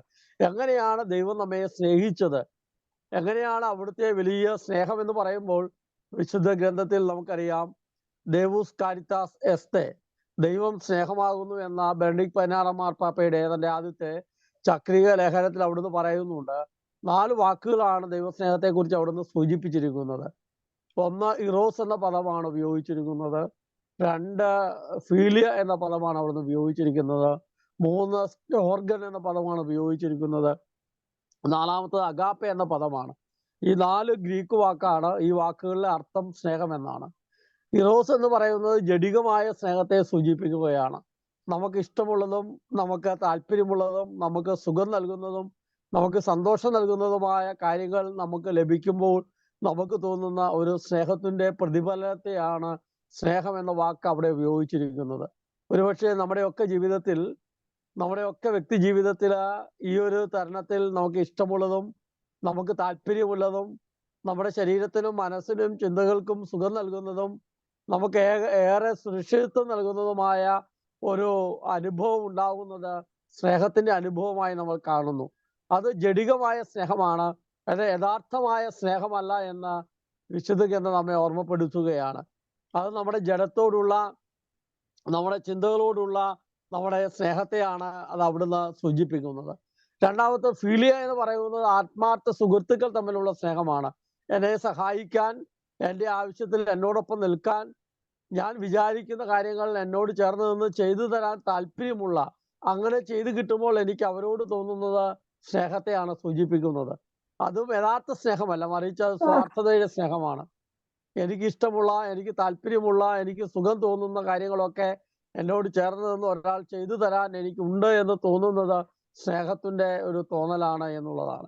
3-മത്തെ സ്റ്റോർഗൻ എന്ന് പറയുന്നത് കുടുംബപരമായ സ്നേഹമാണ്. അപ്പനും അമ്മയും മാതാപിതാക്കളും തമ്മിലുള്ള സ്നേഹത്തിന്റെ ബന്ധത്തെ കുറിച്ചാണ്. അതും യഥാർത്ഥത്തിൽ ഒറിജിനൽ സ്നേഹമല്ല എന്ന് വിശുദ്ധ ഗ്രന്ഥം നമ്മെ ഓർമ്മപ്പെടുത്തുന്നു. അതും സ്വാർത്ഥതയുടേതാണ്.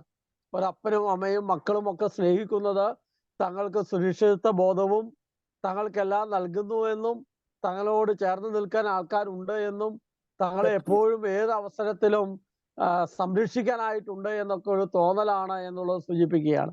എന്നാൽ യഥാർത്ഥമായ സ്നേഹം അഗാപ്പെ എന്ന പദത്തിലൂടെയാണ് അവിടുന്ന് വെളിപ്പെടുത്തുന്നത്.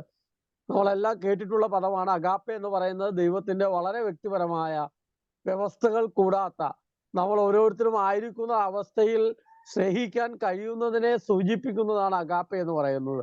ദൈവത്തിന്റെ സ്നേഹം അഗാപ്പയാണ് എന്നാണ് അവിടുന്ന് നമ്മളെ സൂചിപ്പിക്കുന്നത്.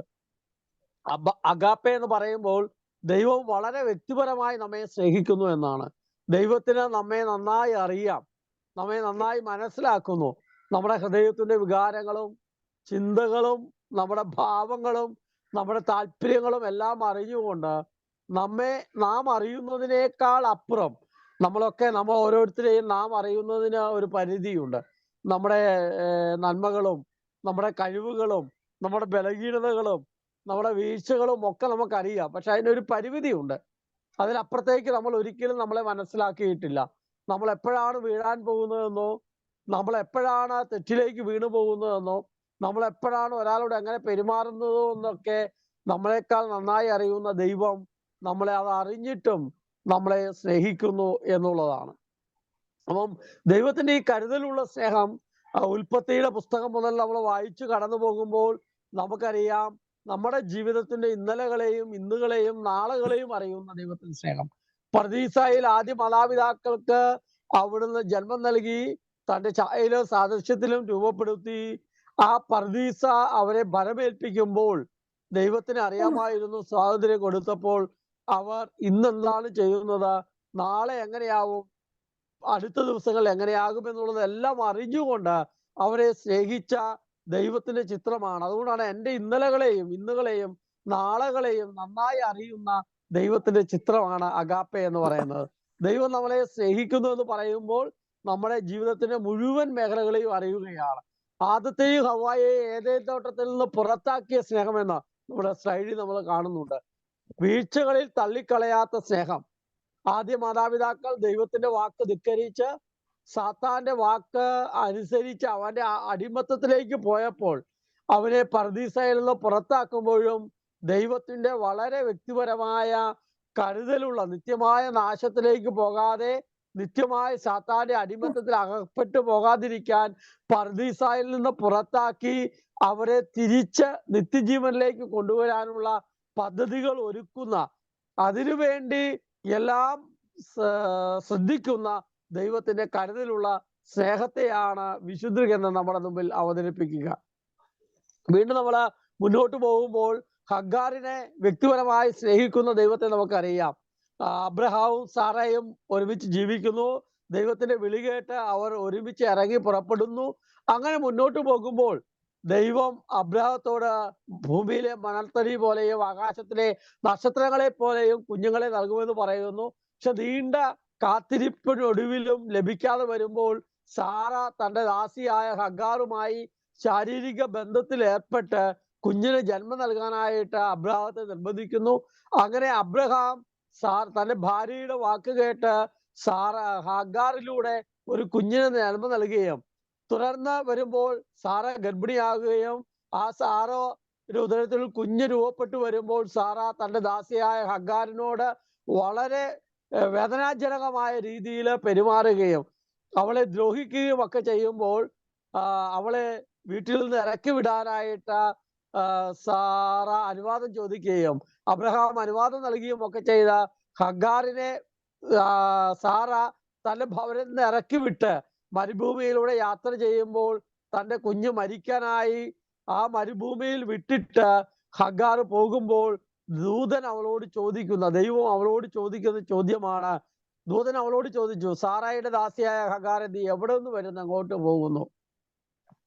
വളരെ പ്രതികൂലമായ പ്രശ്നസങ്കീർണമായ സാഹചര്യത്തിൽ തന്റെ കുഞ്ഞിനെ മരുഭൂമിയിൽ ഉപേക്ഷിച്ചിട്ട് മരണത്തിന് വിട്ടുകൊടുത്തിട്ട് അവള് പോകുമ്പോൾ സാറായുടെ ദാസിയായ ഹഗ്ഗാർ, പേരും ഫുൾ അഡ്രസ്സുമാണ്, സാറായുടെ ദാസിയായ ഹഗ്ഗാർ നീ എവിടുന്നാണ് വരുന്നത്, എങ്ങോട്ടാണ് പോകുന്നത്, എവിടുന്നാ വരുന്നത്? വളരെ പ്രശ്നത്തിൽ നിന്ന് മരണത്തിലേക്ക് ഇനി ജീവിക്കേണ്ട എന്ന് കരുതിക്കൊണ്ട് പോകുമ്പോൾ ദൂതൻ ചോദിക്കുന്ന, ദൈവം സംസാരിക്കുന്ന ഭാഗമാണ്. പ്രിയപ്പെട്ടവരെ, നമ്മുടെയൊക്കെ ജീവിതത്തിൽ നമ്മൾ ഇത് ജീവിക്കേണ്ട, മുന്നോട്ട് പോകാൻ ഒരു നിർവാഹവും ഇല്ല, ഇനി എന്തായിത്തീരുമെന്ന് അറിയാതെ ജീവിതം മുഴുവൻ തീർന്നു എന്ന് കരുതുന്ന സമയത്തും ദൈവം നമ്മളെ ഓരോരുത്തരെയും വളരെ വ്യക്തിപരമായി സ്നേഹിക്കുന്ന ചിത്രമാണ് ഹഗ്ഗാറിലൂടെ അവിടുന്ന് നമ്മെ ഓർമ്മപ്പെടുത്തുന്നത്. പഴയ നിയമം മുഴുവൻ നമ്മൾ വായിച്ചു പോകുമ്പോൾ ഇസ്രായേൽ ജനതയെ മുഴുവൻ വളരെ വ്യക്തിപരമായി കരുതലോടെ നയിക്കുന്ന ദൈവത്തിന്റെ ചിത്രത്തെ നമ്മൾ കാണുന്നുണ്ട്. പഴയ നിയമം മുഴുവൻ നമ്മളെ എടുത്തു വെച്ച് നോക്കുമ്പോൾ വലിയൊരു ജനതയെ ഈജിപ്തിന്റെ അടിമത്തത്തിൽ നിന്ന്, ഫറവോയുടെ അടിമത്തത്തിൽ നിന്ന് വിമോചിപ്പിക്കുന്ന മനോഹരമായ ചിത്രമാണ്. അവർ പോകുന്ന വഴിയിൽ അവർക്ക് ഭക്ഷിക്കാനായിട്ട് മന്നയും കാടയും ഒപ്പം പാറയിൽ നിന്ന് ജലവും, പകല് സൂര്യന്റെ വെയിലേറ്റ് വീണു പോകാതിരിക്കാൻ മേഘസ്തംഭമായും, രാത്രിയിൽ വഴിയറിയാതെ തട്ടുവീണ് അപകടം ഉണ്ടാകാതിരിക്കാൻ അഗ്നിസ്തംഭമായും അവർക്കൊപ്പം നടക്കുന്ന ദൈവത്തിന്റെ ചിത്രമാണ് പഴയ നിയമം മുഴുവൻ നമ്മുടെ മുമ്പിൽ അവതരിപ്പിക്കുന്നത്. അത് നമ്മെക്കുറിച്ചുള്ള ചിത്രം തന്നെയാണ്. നമ്മുടെ ജീവിതത്തിൽ അനുദിനം, പ്രിയപ്പെട്ടവരെ ഒന്ന് എടുത്തു നോക്കൂ, നമ്മുടെ ജീവിതത്തിന്റെ അമ്മയുടെ ഉദരത്തിലായിരുന്ന സമയം മുതൽ ഇന്ന് വരെ നാം കടന്നുപോയ സന്ദർഭത്തിൽ ദൈവം എത്ര മനോഹരമായിട്ടാണ് നമ്മെ നയിച്ചിട്ടുള്ളത്. പലപ്പോഴും നമുക്ക് പ്രയാസങ്ങളും സങ്കടങ്ങളും പ്രശ്നങ്ങളിലൂടെ ഒക്കെ കടന്നു പോയിട്ടുണ്ടെങ്കിലും നമുക്ക് ഭക്ഷിക്കാനുള്ള ആഹാരവും കുടിക്കാനുള്ള ജലവും ധരിക്കാനുള്ള വസ്ത്രവും, പകൽ തകർന്നു പോകാതിരിക്കാൻ മേഘസ്തംഭം എന്ന പോലെയും, മുമ്പിൽ വഴിയറിയാതെ അന്ധകാരത്തിൽ വീണു പോകാമായിരുന്ന ഇടങ്ങളിലൊക്കെ അവിടുന്ന് പ്രകാശമായി നമ്മോടൊപ്പം സഞ്ചരിച്ച നമുക്ക് വേണ്ടതെല്ലാം നമ്മുടെ മാതാപിതാക്കളിലൂടെ, ജോഷിയച്ഛൻ നമ്മെ സൂചിപ്പിച്ചതുപോലെ നമ്മുടെ മാതാപിതാക്കളിലൂടെ, സഹോദരങ്ങളിലൂടെ, നമ്മുടെ ബന്ധുമിത്രാദികളിലൂടെ ഒക്കെ നമുക്കായി നൽകിയ ദൈവത്തിന്റെ ചിത്രമാണ് വിശുദ്ധ ഗ്രന്ഥം മുഴുവൻ നമ്മെ ഓർമ്മപ്പെടുത്തുന്നത്. പഴയ നിയമത്തിലൂടെ എല്ലാം നമ്മൾ കടന്നു പോകുമ്പോൾ ഈ ഒരു വളരെ മനോഹരമായ ചിത്രം വിശുദ്ധ ഗ്രന്ഥത്തിൽ നമ്മൾ കാണുന്നുണ്ട്. സങ്കീർത്തനം 139 നമ്മൾ വായിക്കുന്നത് പോലെ, എനിക്ക് രൂപം നൽകുന്നതിന് മുൻപ് തന്നെ അവിടുത്തെ കണ്ണുകൾ എന്നെ കണ്ടു, എനിക്ക് നിശ്ചയിക്കപ്പെട്ടിട്ടുള്ള നാളുകൾ ഉണ്ടാകുന്നതിന് മുമ്പ് തന്നെ അങ്ങയുടെ പുസ്തകത്തിൽ അവ എഴുതപ്പെട്ടു. പ്രിയപ്പെട്ടവരെ, നമ്മുടെ ഓരോരുത്തരുടെയും രൂപവും ഭാവവും എല്ലാം മെനഞ്ഞെടുത്ത, നമ്മുടെ ജീവിതത്തിന്റെ മുഴുവൻ മേഖലകളെയും കണ്ട കർത്താവിന്റെ ചിത്രമാണ് സങ്കീർത്തകൻ നമ്മെ ഓർമ്മപ്പെടുത്തുന്നത്. നമ്മെ ഓരോരുത്തരെയും വളരെ വ്യക്തിപരമായി അറിയുന്ന, സ്നേഹിക്കുന്ന ദൈവത്തിന്റെ ചിത്രമാണ്. അതുകൊണ്ടാണ് വിശുദ്ധ ഗ്രന്ഥത്തിൽ നമ്മൾ ഇപ്രകാരം വായിച്ച് കടന്നു പോകുന്നത്. യെശയ്യാപ്രവാചകന്റെ പുസ്തകം 49:16 നമ്മൾ വായിക്കുന്നത്, നിന്റെ പേര് എൻ്റെ ഉള്ളം കയ്യിൽ രേഖപ്പെടുത്തിയിരിക്കുന്നു. അത്രമാത്രം ദൈവത്തിന് നമ്മെ ശ്രദ്ധയുണ്ട് എന്ന്, നമ്മെക്കുറിച്ച് കരുതലുണ്ട് എന്ന്, നമ്മെ ഓർമ്മയുണ്ട് എന്ന്, നമ്മുടെ പേരറിയാം എന്ന് അവിടുന്ന് നമ്മെ ഓർമ്മപ്പെടുത്തുകയാണ്. അവിടുത്തെ ഉള്ളം കയ്യിൽ രേഖപ്പെടുത്താൻ തക്കവിധം നമ്മെ ഓരോരുത്തരെയും വളരെ അമൂല്യതയോടെ കാണുന്ന ദൈവത്തിന്റെ ചിത്രമാണ്. അതുകൊണ്ടാണ് ജെറമ്യാ 29:11 വായിക്കുന്നത്, കർത്താവ് അരുളി ചെയ്യുന്നു, നിങ്ങളെ കുറിച്ചൊരു പദ്ധതി എൻ്റെ മനസ്സിലുണ്ട്, നിങ്ങളുടെ നാശത്തിനല്ല ക്ഷേമത്തിനും ശുഭമായ ഭാവിയും പ്രത്യാശയും നൽകുന്ന പദ്ധതിയാണ്. പ്രിയപ്പെട്ടവരെ, ദൈവത്തിന് ജോസഫ് പൊട്ടക്കടലിൽ എറിയപ്പെടുന്നതും അവിടുന്ന് വിൽക്കപ്പെടുന്നതും ഈ ഫറവോയുടെ അടിമത്തത്തിലേക്ക് പോകുന്നതും അതിനുശേഷം അവിടെ വളരെ ദുരിതപൂർണമായ പട്ടിണി ഉണ്ടാകുന്നതും അവിടെ തൻ്റെ പ്രിയപ്പെട്ട പിതാവിനും സഹോദരങ്ങൾക്കും തൻ്റെ ജനത്തിനും ആഹാരം നൽകുന്നതുമായ ചിത്രങ്ങളൊക്കെ എടുത്തു നോക്കുമ്പോൾ, പ്രിയപ്പെട്ടവരെ, നമ്മുടെ ജീവിതത്തിൽ സംഭവിക്കുന്ന, ജോസഫിന്റെ ജീവിതത്തിൽ സംഭവിച്ച ഓരോന്നിനെ കുറിച്ചും പദ്ധതിയുള്ള ദൈവം നമ്മോട് പറയുന്നത്, വിശുദ്ധ ഗ്രന്ഥം മുഴുവൻ വായിച്ച് കടന്നു പോകുമ്പോൾ ഓരോ പ്രവാചകന്മാരിലും ന്യായാധിപന്മാരിലും ഒക്കെ നമ്മൾ കാണുന്നത് അപ്രകാരമാണ്. പരിശുദ്ധ മറിയത്തിലും യോസേപ്പിതാവിലും ഒക്കെ നമ്മൾ കാണുന്നത് ദൈവത്തിന് നമ്മെക്കുറിച്ചുള്ള പദ്ധതി അത് നാശത്തിനുള്ളതല്ല, ക്ഷേമത്തിനും ശുഭമായ ഭാവിയും പ്രത്യാശയും നൽകുന്ന പദ്ധതിയാണ്. ഒരുപക്ഷെ നമുക്കൊക്കെ കാണാൻ കഴിയുന്നതിനേക്കാൾ അപ്പുറം നമ്മുടെ അടുത്തയോ പിന്നത്തതയോ അല്ലെങ്കിൽ വളരെ വിദൂരതയുള്ളതായോ തലമുറയ്ക്ക് ദൈവം നൽകുന്ന വലിയ നന്മയുടെ പദ്ധതി നമ്മുടെ ജീവിതത്തിന്റെ പ്രയാസങ്ങളിലൂടെ, സഹനങ്ങളിലൂടെ ദൈവം നമ്മെ കൊണ്ടുപോകുമ്പോൾ രൂപപ്പെടുത്തുന്നു എന്ന് നമ്മൾ തിരിച്ചറിയുകയാണ്. ജോസഫിന്റെ ജീവിതത്തിലുണ്ടായ അനുഭവങ്ങളെല്ലാം അത് വരും തലമുറയ്ക്കും അവരുടെ സമൂഹത്തിനും ഒക്കെ വലിയ അനുഗ്രഹമായിരുന്നു എന്ന് നമ്മൾ തിരിച്ചറിയുന്നുണ്ട് എന്നുള്ളതാണ്. യോനായുടെ പുസ്തകത്തിൽ നമ്മൾ വായിക്കുന്നുണ്ട്, അനുകമ്പയുള്ള ദൈവം വളരെ പാപത്തിലും തെറ്റിലും അകപ്പെട്ടു പോകുന്ന മനുഷ്യനെ ചേർത്ത് പിടിക്കുന്ന കാരുണ്യവാനായ, ദയാശീലുവായ, ക്ഷമാശീലനായ ദൈവത്തിന്റെ ചിത്രമാണ്. അത് നമ്മുടെ പിതാവായ ദൈവത്തിന്റെ ചിത്രമാണ്. അവിടുന്ന് നമ്മോട് എത്രമാത്രം ദയ കാണിക്കുന്നുവെന്ന്, കാരുണ്യം കാണിക്കുന്നുവെന്ന്, നമ്മുടെ ജീവിതത്തോട് ക്ഷമിക്കുന്നുവെന്ന് പ്രിയപ്പെട്ടവരെ നാം തിരിച്ചറിയേണ്ടതുണ്ട്. ജെറമ്യാ പ്രവാചകന്റെ പുസ്തകം 31:3 നമ്മൾ വായിക്കുന്നുണ്ട്, വിദൂരത്തിൽ നിന്ന് കർത്താവ് അവന് പ്രത്യക്ഷനായി അരുളി ചെയ്തു, എനിക്ക് നിന്നോടുള്ള സ്നേഹം അനന്തമാണ്, നിന്നോടുള്ള വിശ്വസ്തത അചഞ്ചലവുമാണ്. ഒരിക്കൽ പോലും മാറ്റമില്ലാത്ത, മാറാത്ത, വളരെ വ്യക്തിപരമായ കരുതലുള്ള ദൈവത്തിന്റെ സ്നേഹമാണ് അവിടുന്ന് നമ്മെ ഓർമ്മപ്പെടുത്തുന്നത്. ജെറമ്യാ പ്രവാചകന്റെ പുസ്തകം 23:24 നമ്മൾ കാണുന്നത് നമുക്കറിയാവുന്ന തിരുവചനമാണ്. അതുകൊണ്ട് തന്നെ നമ്മുടെ എല്ലാം ഹൃദയത്തിന്റെ ആഴത്തിൽ ഉറച്ചിരിക്കുന്ന ഒരു ദൈവവചനമാണ് യെശയ്യാ 49:15. മുല കുടിക്കുന്ന കുഞ്ഞിനെ അമ്മയ്ക്ക് മറക്കാനാകുമോ? പുത്രനോട് പെറ്റമ്മ കരുണ കാണിക്കാതിരിക്കുമോ? അവൾ മറന്നാലും ഞാൻ നിന്നെ മറക്കുകയില്ല. അമ്മ മറന്നാലും മറക്കാത്ത ദൈവത്തിന്റെ വളരെ കരുതലുള്ള ഒരു സ്നേഹത്തെ കുറിച്ചാണ് അവിടുന്ന് നമ്മെ ഓർമ്മപ്പെടുത്തിയിരിക്കുന്നത് എന്നതാണ് ഏറ്റവും മനോഹരമായ ചിത്രം എന്നുള്ളത്.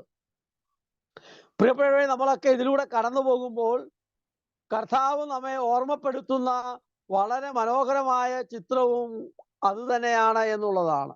നമ്മെ ഓരോരുത്തരെയും വളരെ കരുതലോടെ സ്നേഹിക്കുന്ന, നമ്മളെ ഓരോരുത്തരെയും അമ്മയുടെ ഉദരത്തിൽ രൂപപ്പെടുത്തിയ, നമ്മളെയൊക്കെ വളരെ മനോഹരമായി കൈപിടിച്ച് നടത്തിയ പിതാവായ ദൈവത്തിന്റെ വളരെ വ്യക്തിപരമായ സ്നേഹം, നമ്മുടെ കരങ്ങളിൽ എടുത്ത് മാറോട് ചേർത്ത് വെച്ച് ഇരുകവളിലും മുത്തം നൽകിയ ഒരമ്മയുടെയും അപ്പന്റെയും സ്നേഹത്തെക്കാൾ കരുതലും വാത്സല്യമുള്ള സ്നേഹമാണ് അവിടുത്തെ സ്നേഹമെന്ന് നമ്മെ ഓർമ്മപ്പെടുത്തുകയാണ്. വളരെ മനോഹരമായി വിശുദ്ധ ഗ്രന്ഥം മുഴുവൻ നമ്മെ ഓർമ്മപ്പെടുത്തുന്നുണ്ട്. യെശയ്യാ പ്രവാചകന്റെ പുസ്തകം 30:21 നാം വായിക്കുന്നുണ്ട്, നീ വലത്തോട്ടോ ഇടത്തോട്ടോ തിരിയുമ്പോൾ നിന്റെ കാതിൽ പിന്നിൽ നിന്നൊരു ശ്രവിക്കും, ഇതാണ് വഴി, ഇതിലൂടെ നീ കടന്നു പോകുക എന്നുള്ളത്. അതുകൊണ്ട് വളരെ മനോഹരമായി ദൈവം നമ്മെ ഓരോരുത്തരെയും സ്നേഹിക്കുന്നു എന്ന വിശുദ്ധ ഗ്രന്ഥം അടിവരയിട്ട് നമ്മെ സൂചിപ്പിക്കുകയാണ്. വളരെ വ്യക്തിപരമായി നമ്മുടെ പേരും അഡ്രസ്സും നമ്മുടെ ചിന്തകളും വിചാരങ്ങളും ഒക്കെ അറിഞ്ഞുകൊണ്ട് സ്നേഹിക്കുന്ന ഒരു ദൈവത്തിന്റെ ചിത്രമാണ് വിശുദ്ധ ഗ്രന്ഥം മുഴുവൻ നമ്മെ ഓർമ്മപ്പെടുത്തുന്നത്. രക്തസ്രാവക്കാരി സ്ത്രീയെ ചേർത്ത് പിടിക്കുന്ന ദൈവത്തിന്റെ സ്നേഹത്തെ പുതിയ നിയമം നമ്മുടെ മുമ്പിൽ അവതരിപ്പിക്കുന്നുണ്ട്.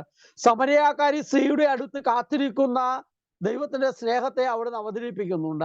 കുഷ്ഠരോഗിയെ ചേർത്ത് പിടിക്കുന്ന ദൈവത്തിന്റെ സ്നേഹം അവിടുന്ന് നമ്മുടെ മുമ്പിൽ അവതരിപ്പിക്കുന്നുണ്ട്. അന്ധനായ ബർത്തിമേയുസിനെ കാഴ്ച നൽകിക്കൊണ്ടുള്ള ദൈവത്തിന്റെ സ്നേഹത്തെ നമ്മൾ കാണുന്നുണ്ട്. വീടിന്റെ മേൽക്കൂര പൊളിച്ച താഴെ ഇറക്കുന്ന തളർവാദ രോഗിയെ സുഖപ്പെടുത്തുന്ന ചേർത്ത് പിടിക്കുന്ന ദൈവത്തിന്റെ സ്നേഹത്തെ നമ്മൾ കാണുന്നുണ്ട്. അല്ലെങ്കിൽ തന്നെ തള്ളിപ്പറയുന്ന യൂദാസിനെ ചേർത്ത് പിടിക്കുന്ന ദൈവത്തിന്റെ സ്നേഹത്തെ നാം കാണുന്നുണ്ട്. അല്ലെങ്കിൽ വേറർത്ഥത്തിൽ നോക്കിയാൽ പട്ടാളക്കാരുടെ ചെവി ഛേദിക്കുന്ന പത്രോസിനെ ചേർത്ത് പിടിക്കുന്ന പട്ടാളക്കാർ ചെവി മുറിച്ചു കളഞ്ഞവനെ ചേർത്ത് പിടിച്ച് സൗഖ്യം നൽകുന്ന ദൈവത്തിന്റെ സ്നേഹത്തെ നമ്മൾ കാണുന്നുണ്ട്. പുതിയ നിയമത്തിലേക്ക് വരുമ്പോൾ ദൈവം തന്റെ വളരെ വ്യക്തിപരമായ സ്നേഹം 5 അപ്പം കൊണ്ടും 2 മീനും കൊണ്ടും 5000 പേർക്ക് ഭക്ഷണം നൽകി അവരെ ചേർത്ത് പിടിക്കുന്ന ദൈവത്തിന്റെ സ്നേഹത്തെ നാം കാണുന്നുണ്ട്. പ്രിയപ്പെട്ടവരെ, പുതിയ നിയമത്തിലേക്ക് വന്ന് നാം നോക്കുമ്പോൾ ദൈവത്തിന്റെ വളരെ മനോഹരമായ കരുതലുള്ള സ്നേഹത്തെ മുഴുവൻ അവിടുന്ന് പ്രകാശമാനമാക്കുന്നുണ്ട്. പ്രിയപ്പെട്ടവർ, നമ്മോട് സൂചിപ്പിക്കുന്നത് എന്താണ്? ജോഷിയച്ചൻ സൂചിപ്പിച്ചതുപോലെ ദൈവം നമ്മെ ഓരോരുത്തരെയും വളരെ വ്യക്തിപരമായി സ്നേഹിക്കുന്നുണ്ട് എന്നുള്ള വലിയ സത്യം ആഴത്തിൽ മനസ്സിലാക്കുക മാത്രമല്ല, നാം ഓരോരുത്തരും അത് അനുഭവിക്കണം. വിശുദ്ധരുടെ ഒക്കെ ജീവിതം നമ്മൾ എടുത്ത് പരിശോധിക്കുമ്പോൾ ദൈവത്തിന്റെ വളരെ വ്യക്തിപരമായ സ്നേഹം അനുഭവിച്ച ഫ്രാൻസിസ് അസീസിയുടെ ജീവിതം മുഴുവൻ മാറ്റപ്പെട്ടു. വീണ്ടും വിശുദ്ധരുടെ ജീവിതം നമ്മൾ എടുത്തു നോക്കുമ്പോൾ മദർ തെരേസയുടെ ജീവിതം മാറ്റപ്പെട്ടത് സ്നേഹിക്കുന്ന ദൈവത്തിന്റെ ആ ജീവിതത്തെ ആഴത്തിൽ അനുഭവിച്ചപ്പോഴാണ്, അത് സ്വന്തമാക്കിയപ്പോഴാണ് എന്നുള്ളതാണ്. വിശുദ്ധ ജോൺ പോൾ II മാർപ്പാപ്പ കരിങ്കൽ കോറയിൽ പണിയെടുത്ത് ജീവിച്ച് ജീവിതത്തിന്റെ എല്ലാവിധ പ്രയാസങ്ങളിലൂടെയും കടന്നുപോയ വിശുദ്ധ ജോൺ പോൾ II മാർപ്പാപ്പയുടെ ജീവിതത്തെ മാറ്റിയത്, സ്നേഹത്തിന്റെ മനുഷ്യനാക്കിയത് ദൈവത്തിന്റെ വളരെ വ്യക്തിപരമായ സ്നേഹം ആഴത്തിൽ അനുഭവിച്ചറിഞ്ഞതുകൊണ്ടാണ് എന്നുള്ള. വിശുദ്ധ അഗസ്റ്റിൻ വലിയ പാപത്തിന്റെ പടുകുഴിയിൽ ജീവിച്ച, അല്ലെങ്കിൽ ഒരു കുഞ്ഞിന് ജന്മം നൽകിയ, ഏറ്റവും സമ്പന്നതയിലും സൗഭാഗ്യത്തിലും ജീവിക്കാൻ ആഗ്രഹിച്ച, അതിനുവേണ്ടി ജീവിതം മാറ്റിവെച്ച വിശുദ്ധ അഗസ്റ്റിൻ എങ്ങനെയാണ് വിശുദ്ധ അഗസ്റ്റിനായി മാറിയത്? അത് സ്നേഹിക്കുന്ന ദൈവത്തെ വളരെ വ്യക്തിപരമായ ആഴത്തിൽ അനുഭവിച്ച് സ്വന്തമാക്കിയപ്പോഴാണ് എന്നുള്ളതാണ്. പ്രിയപ്പെട്ടവരെ, ഞാൻ നിങ്ങളോട് പങ്കുവെക്കാൻ ആഗ്രഹിക്കുന്നത്, ദൈവം നമ്മെ ഓരോരുത്തരെയും വളരെ കരുതലോടെ സ്നേഹിക്കുന്നുണ്ട്. നമ്മൾ കാണുന്നതിനേക്കാൾ നമുക്ക് ആവശ്യമുള്ളത് കരുതി വെക്കുന്നുണ്ട്, നമുക്ക് ആവശ്യമുള്ളത് ചേർത്ത് വെക്കുന്നുണ്ട്. ആ ദൈവത്തിന്റെ വലിയ കരുതലുള്ള സ്നേഹമാണ്. എൻ്റെ വ്യക്തിപരമായ ജീവിതത്തിൽ ഇത്രയും വർഷം നോക്കുമ്പോൾ കർത്താവ് ഓരോ സമയത്തും എത്ര മനോഹരമായിട്ടാണ് അവിടുന്ന് നമ്മെ നയിച്ചത്. കോവിഡ് കാലഘട്ടങ്ങളിലാവട്ടെ, നമ്മുടെ ജോലി മേഖലകളിലാവട്ടെ, നമ്മുടെ കുടുംബത്തിന്റെ മേഖലകളിലാവട്ടെ, നമ്മളൊരു ജീവിതാന്തസ്ഥ തെരഞ്ഞെടുത്ത് വിവാഹ ജീവിതത്തിലേക്ക് പ്രവേശിച്ചപ്പോഴാവട്ടെ, നമ്മുടെ അപ്പന്റെയും അമ്മയുടെയും ഉദരത്തിലായിരുന്ന 9 മാസക്കാലഘട്ടമാവട്ടെ, അവിടുന്ന് നമ്മളെ സംരക്ഷിച്ചു, പരിപാലിച്ചു. തുടർന്ന് ജനിച്ചു വീണ സമയം മുതൽ ഇന്ന് വരെ കടന്നുപോയിട്ടുള്ള ഓരോ വഴിത്താരകൾ നമ്മൾ എടുത്തു നോക്കുമ്പോഴും, അപകടം നിറഞ്ഞ വഴിയിലൂടെ യാത്ര ചെയ്തപ്പോഴും, മരിച്ചു പോകാമായിരുന്ന അപകടത്തിലും പ്രതിസന്ധികളിലൂടെയും കടന്നുപോയപ്പോൾ, സാമ്പത്തികമായ ഞെരുക്കങ്ങളിലൂടെ കടന്നുപോയപ്പോൾ, രോഗങ്ങളിലൂടെ കടന്നുപോയപ്പോൾ, ഏറെ പ്രതികൂലങ്ങളിലൂടെ കടന്നുപോയപ്പോഴൊക്കെ ഈ പിതാവായ ദൈവം നമ്മെ ഓരോരുത്തരെയും വളരെ കരുതലോടെ ചേർത്ത് പിടിച്ചു എന്നുള്ളത് ഏറ്റവും വിസ്മയത്തോടെ, അത്ഭുതത്തോടെ നാം കാണുകയാണ്. ദൈവം ആരെയാണ് ഏറ്റവും അധികം സ്നേഹിക്കുന്നത് എന്ന് ചോദിച്ചാൽ, പ്രിയപ്പെട്ടവരെ, ചിലപ്പോൾ നമുക്ക് തോന്നും നന്മ ചെയ്യുന്നവരെയാണോ, പാപം ചെയ്യുന്നവരെയാണോ, പാപം ചെയ്തിട്ട് തിരിച്ചു വരുന്നവരെയാണോ? ഒരിക്കലും പാപം ചെയ്യാതിരിക്കുന്നവരെയാണോ ദൈവം സ്നേഹിക്കുന്നത്? ദൈവത്തിന് അങ്ങനെ തിരിച്ചു വ്യത്യാസമില്ല. നന്മ ചെയ്യുന്നവരെയും പാപം ചെയ്യുന്നവരെയും തിരിച്ചു വരുന്നവരെയും വരാതിരിക്കുന്നവരെയും എല്ലാം വളരെ വ്യക്തിപരമായി, ഒരാളോടും പക്ഷപാതരഹിതമായി പെരുമാറാത്ത, ഒരാളോടും തിരിച്ചു വ്യത്യാസമില്ലാതെ, ലിംഗമോ വർഗമോ വർണ്ണമോ വ്യത്യാസമില്ലാതെ, രാഷ്ട്രമോ ഭാഷയോ വ്യത്യാസമില്ലാതെ, പ്രായഭേദമില്ലാതെ, പ്രിയപ്പെട്ടവരെ, നമ്മളെ ഓരോരുത്തരെയും വളരെ വ്യക്തിപരമായി ഓരോ വ്യക്തിയെയും ചേർത്ത് പിടിക്കുന്ന ദൈവത്തിന്റെ വളരെ വ്യക്തിപരമായ സ്നേഹം ഈ നോയമ്പിന്റെ കാലഘട്ടത്തിൽ, ഈ ഈശോയുടെ പീഡാനുഭവ യാത്രയിലൂടെ കടന്നു പോകുമ്പോൾ അതെല്ലാം സ്നേഹത്തിന്റെ ചിത്രമാണ്. ബറാബാസിനെ, ഏറ്റവും ക്രൂരമായ തെറ്റുകൾ മാത്രം ചെയ്ത ബറാബാസിനെ പോലും വിമോചിപ്പിക്കുന്ന ദൈവത്തിന്റെ സ്നേഹമാണ്. തന്റെ മാറിൽ കുന്തം കൊണ്ട് കുത്തിയ പട്ടാളക്കാരന്, ഒറ്റക്കണ്ണന് സൗഖ്യം നൽകുന്ന അത്രയും ആഴപ്പെട്ട വ്യക്തിപരമായ ദൈവത്തിന്റെ സ്നേഹമാണ് ഈ നോയമ്പ് കാലഘട്ടം നമ്മെ ഓർമ്മപ്പെടുത്തുന്നത്. കാല് കഴുകുന്ന, തന്നെ ഒറ്റിക്കൊടുക്കുന്നവരെയും തന്നെ തള്ളിപ്പറയുന്നവനെയും തന്നെ ഉപേക്ഷിച്ചു പോകുന്നവന്റെയും കാൽപാദം കഴുകി ചുംബിക്കുന്ന ദൈവത്തിന്റെ സ്നേഹം നമ്മോട് ഓർമ്മപ്പെടുത്തുന്നത് എന്താണ്? നമ്മുടെയും ജീവിതത്തിൽ ഈ വിധത്തിൽ നമ്മൾ തള്ളിപ്പറഞ്ഞ, ഒറ്റപ്പെടുത്തിയ, ദൈവത്തെ സ്നേഹിക്കുന്ന അപ്പനെ ഉപേക്ഷിച്ചു പോയ എത്രയോ സന്ദർഭങ്ങളുണ്ട്, എത്രയോ അവസരങ്ങളുണ്ട്. അവിടെയൊക്കെ വളരെ കരുതലോടെ നമ്മെ ചേർത്ത് പിടിക്കുന്ന, നമ്മളെ മാറോട് ചേർത്തണയ്ക്കുന്ന ദൈവത്തിന്റെ വലിയ സ്നേഹത്തിന്റെ ചിത്രമാണ് വിശുദ്ധ ബൈബിൾ മുഴുവൻ നമ്മെ ഓർമ്മപ്പെടുത്തുന്നത്. അതുകൊണ്ട് പ്രിയപ്പെട്ടവരെ, നമുക്കും ഈ വളരെ വ്യക്തിപരമായ ദൈവത്തിന്റെ സ്നേഹം ആഴത്തിൽ അനുഭവിച്ചാൽ മാത്രമേ നമ്മുടെ ജീവിതത്തിന് പരിവർത്തനം ഉണ്ടാവുകയുള്ളൂ, നമ്മുടെ ചിന്തകൾക്ക് പരിവർത്തനം ഉണ്ടാകുകയുള്ളൂ. നമ്മൾക്ക് എല്ലാവരെയും, എല്ലാ മനുഷ്യരെയും പ്രപഞ്ചത്തെയും വളരെ വ്യക്തിപരമായി സ്നേഹിക്കാനായിട്ട് പറ്റത്തുള്ളൂ. നമ്മൾ സ്നേഹത്തിന്റെ മനുഷ്യരാവണമെങ്കിൽ, നമ്മൾ സ്നേഹത്തിന്റെ ഹൃദയമാകണമെങ്കിൽ, ജോഷിയച്ചൻ പറഞ്ഞതുപോലെ എമണ്ടൻ ഹൃദയമായി മാറണമെങ്കിൽ, അല്ലെങ്കിൽ നമ്മുടെ കേൾവികൾ വലിയ ചെവിയായി മാറണമെങ്കിൽ, അല്ലെങ്കിൽ നമ്മുടെ എല്ലാവരെയും സ്വീകരിക്കാൻ കഴിയുന്ന നമ്മുടെ കരങ്ങൾ വിശാലമാകണമെങ്കിൽ, ദൈവത്തിന്റെ വളരെ വ്യക്തിപരമായ കരുതലുള്ള, വാത്സല്യമുള്ള ആ സ്നേഹനിധിയായ പിതാവിന്റെ സ്നേഹം ആഴത്തിൽ അനുഭവിച്ച, അവനെ ചേർന്ന് കെട്ടിപ്പിടിച്ച ആ സ്നേഹം അനുഭവിക്കുമ്പോൾ നമ്മുടെ ജീവിതം എല്ലാം മാറ്റപ്പെടുമെന്നുള്ളതാണ് നമ്മെ ഓർമ്മപ്പെടുത്തുന്നത്. ഈ ലോകത്തിൽ മാറിയിട്ടുള്ള മനുഷ്യരൊക്കെ ദൈവത്തിന്റെ സ്നേഹാനുഭവത്തിലാണ്. പ്രിയപ്പെട്ടവർ, ഒരു നിമിഷം നമ്മുടെ കണ്ണുകളൊന്ന് അടച്ച് നമ്മെ ഇത്രമാത്രം സ്നേഹിക്കുന്ന, നമ്മുടെ നന്മയോ നമ്മുടെ ബലഹീനതകളോ നമ്മുടെ പോരായ്മകളോ നമ്മുടെ വീഴ്ചകളോ ഒന്നും പരിഗണിക്കാതെ നമ്മെ അത്രമാത്രം കരുതലോടെ സ്നേഹിക്കുന്ന, നമ്മെ ഇപ്പോഴും ചേർത്ത് പിടിക്കുന്ന, മാതൃവാത്സല്യത്തോടെ നമ്മളെ ചേർത്തണയ്ക്കുന്ന, നമ്മുടെ പേരുള്ളം കയ്യിൽ രേഖപ്പെടുത്തുന്ന, നമ്മളെ കൈകളിലെടുത്ത് താരാട്ട് പാട്ടുപാടുന്ന, നമ്മുടെ ജീവിതത്തിന്റെ വീഴ്ചകൾ നോക്കാതെ നമുക്ക് ആവശ്യമുള്ളതെല്ലാം നൽകുന്ന, ഭക്ഷണവും വസ്ത്രവും ജലവും എല്ലാം നമുക്ക് നൽകുന്ന, എല്ലാ അപകടത്തിൽ നിന്നും പ്രതിസന്ധിയിൽ നിന്നും നമ്മെ കരകയറ്റാൻ നമ്മെ ചേർത്ത് പിടിക്കുന്ന, നമ്മുടെ എല്ലാ പ്രയാസങ്ങളിലും നമ്മോടൊപ്പം നിൽക്കുന്ന ത്രിത്വൈക ദൈവം, നമുക്ക് ജന്മം നൽകി നമ്മെ വളർത്തുന്ന ആ വലിയ ദൈവത്തെ, അവിടുത്തെ സ്നേഹത്തെ ഓർത്തുകൂടെ നമുക്ക് ഒരുമിച്ച് അവിടുത്തെ ഒന്ന് സ്തുതിക്കാം. Hallelujah, hallelujah. ദൈവമേ സ്തുതിക്കുന്നു, ദൈവമേ ആരാധിക്കുന്നു, കർത്താവെ നന്ദി പറയുന്നു. മൈക്ക് വേണമെങ്കിൽ എല്ലാവർക്കും ഒന്ന് അൺമ്യൂട്ട് ചെയ്ത് നമ്മുടെ ദൈവത്തെ നമുക്ക് സ്തുതിച്ച് അവിടുത്തെ ഒന്ന് മഹത്വപ്പെടുത്താം.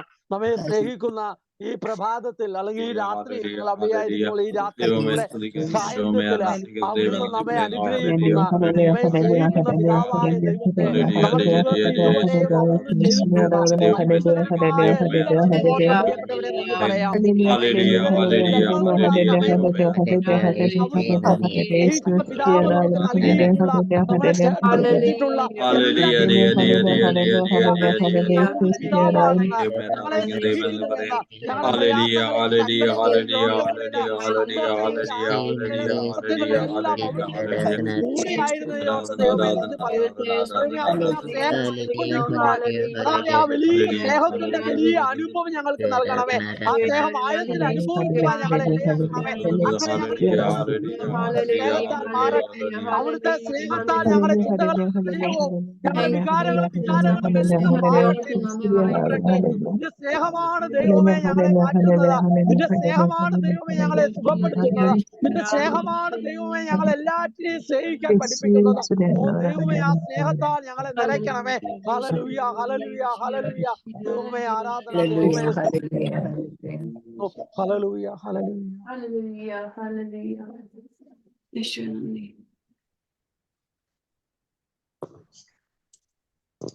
താങ്ക് യു ചേട്ടാ. ബൈബിളിലുടനീളം വ്യക്തിപരമായി പലരെ സ്നേഹിക്കുന്നതായിട്ട് പല രീതിയിൽ സ്നേഹിക്കുന്നതായിട്ട് ഷിബിജ നമുക്ക് മനസ്സിലാക്കി തന്നു. കൂടുതൽ അടുത്തതായി കൺക്ലൂഷനായിട്ട് ഷിബിജാന്റെ സഹോദരൻ ഷിജിച്ചേട്ടനെ ക്ഷണിക്കുന്നു.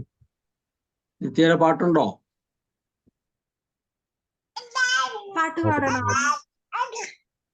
ഒരു 4 ലൈൻ വേണമെങ്കിൽ പാടിക്കോ എത്തി.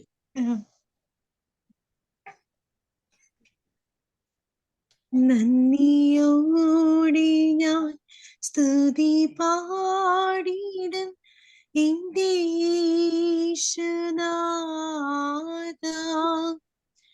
എനിക്കായി നീ ചെയ്തൊരു നന്മയ്ക്കും ഇന്നു നന്ദി ചൊല്ലുന്നു ഞാൻ. നന്ദിയോടെ ഞാൻ സ്തുതി പാടിടും എന്റെ യേശുനാഥാ.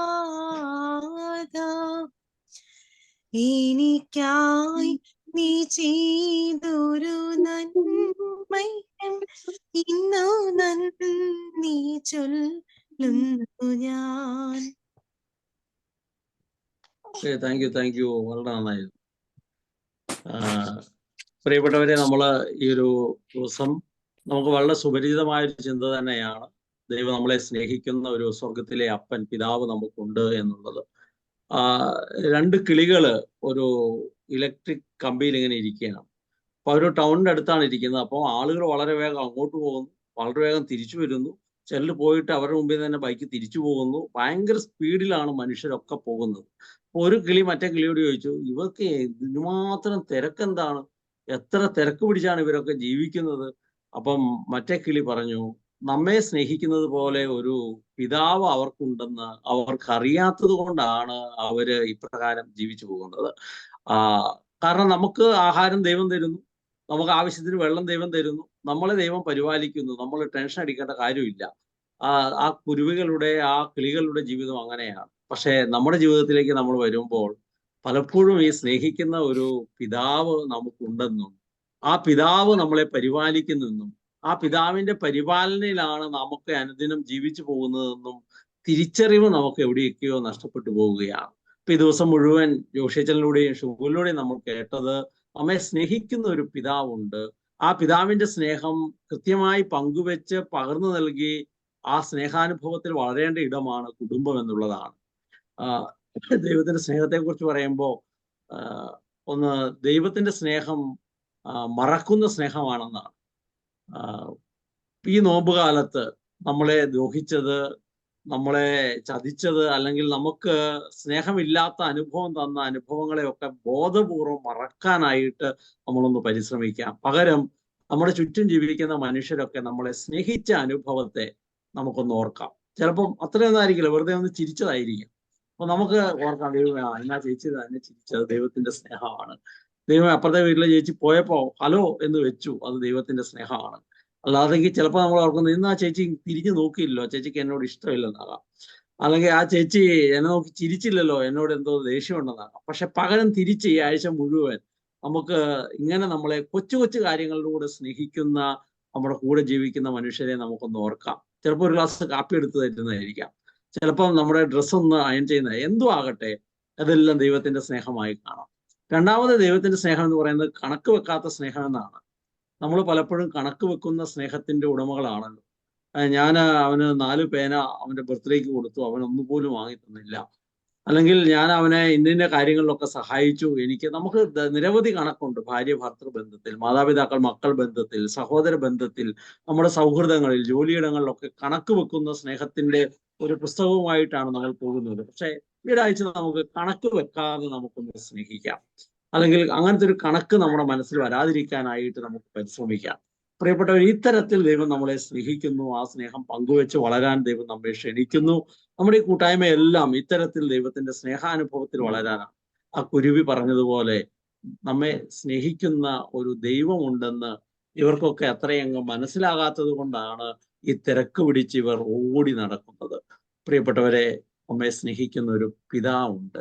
ആ പിതാവ് സ്വർഗത്തിലെ അപ്പനാണ്. ആ അപ്പൻ നാം ഓരോരുത്തരുടെയും ദൈവമാണ്. ആ ദൈവം അറിയാതെ അനുവദിക്കാതെ എൻ്റെ ഒരു മുടി പോലും കൊഴിയുന്നില്ല. ആ ദൈവത്തിന്റെ സ്നേഹാനുഭവത്തിൽ വളരാൻ നമുക്ക് പ്രത്യേകിച്ച് പ്രാർത്ഥിക്കാം. ഈ ഒരാഴ്ച മുഴുവൻ നമ്മൾ വായിക്കുന്ന ദൈവവചനം എല്ലാം അതാണ്. നമ്മുടെ ഉൾക്കാഴ്ചകൾ നമ്മുടെ ഗ്രൂപ്പിൽ നമുക്ക് പങ്കുവെക്കാം. അത് ബാക്കിയുള്ളവരെയും സഹായിക്കും. നമ്മൾ ഈ നോമ്പുകാലത്ത് കൂടിയാണല്ലോ കുറച്ചുകൂടി അത്തരത്തിൽ നമ്മുടെ ഒരു സ്നേഹാനുഭവത്തിൽ വളരാനായിട്ട് പരിശ്രമിക്കാം.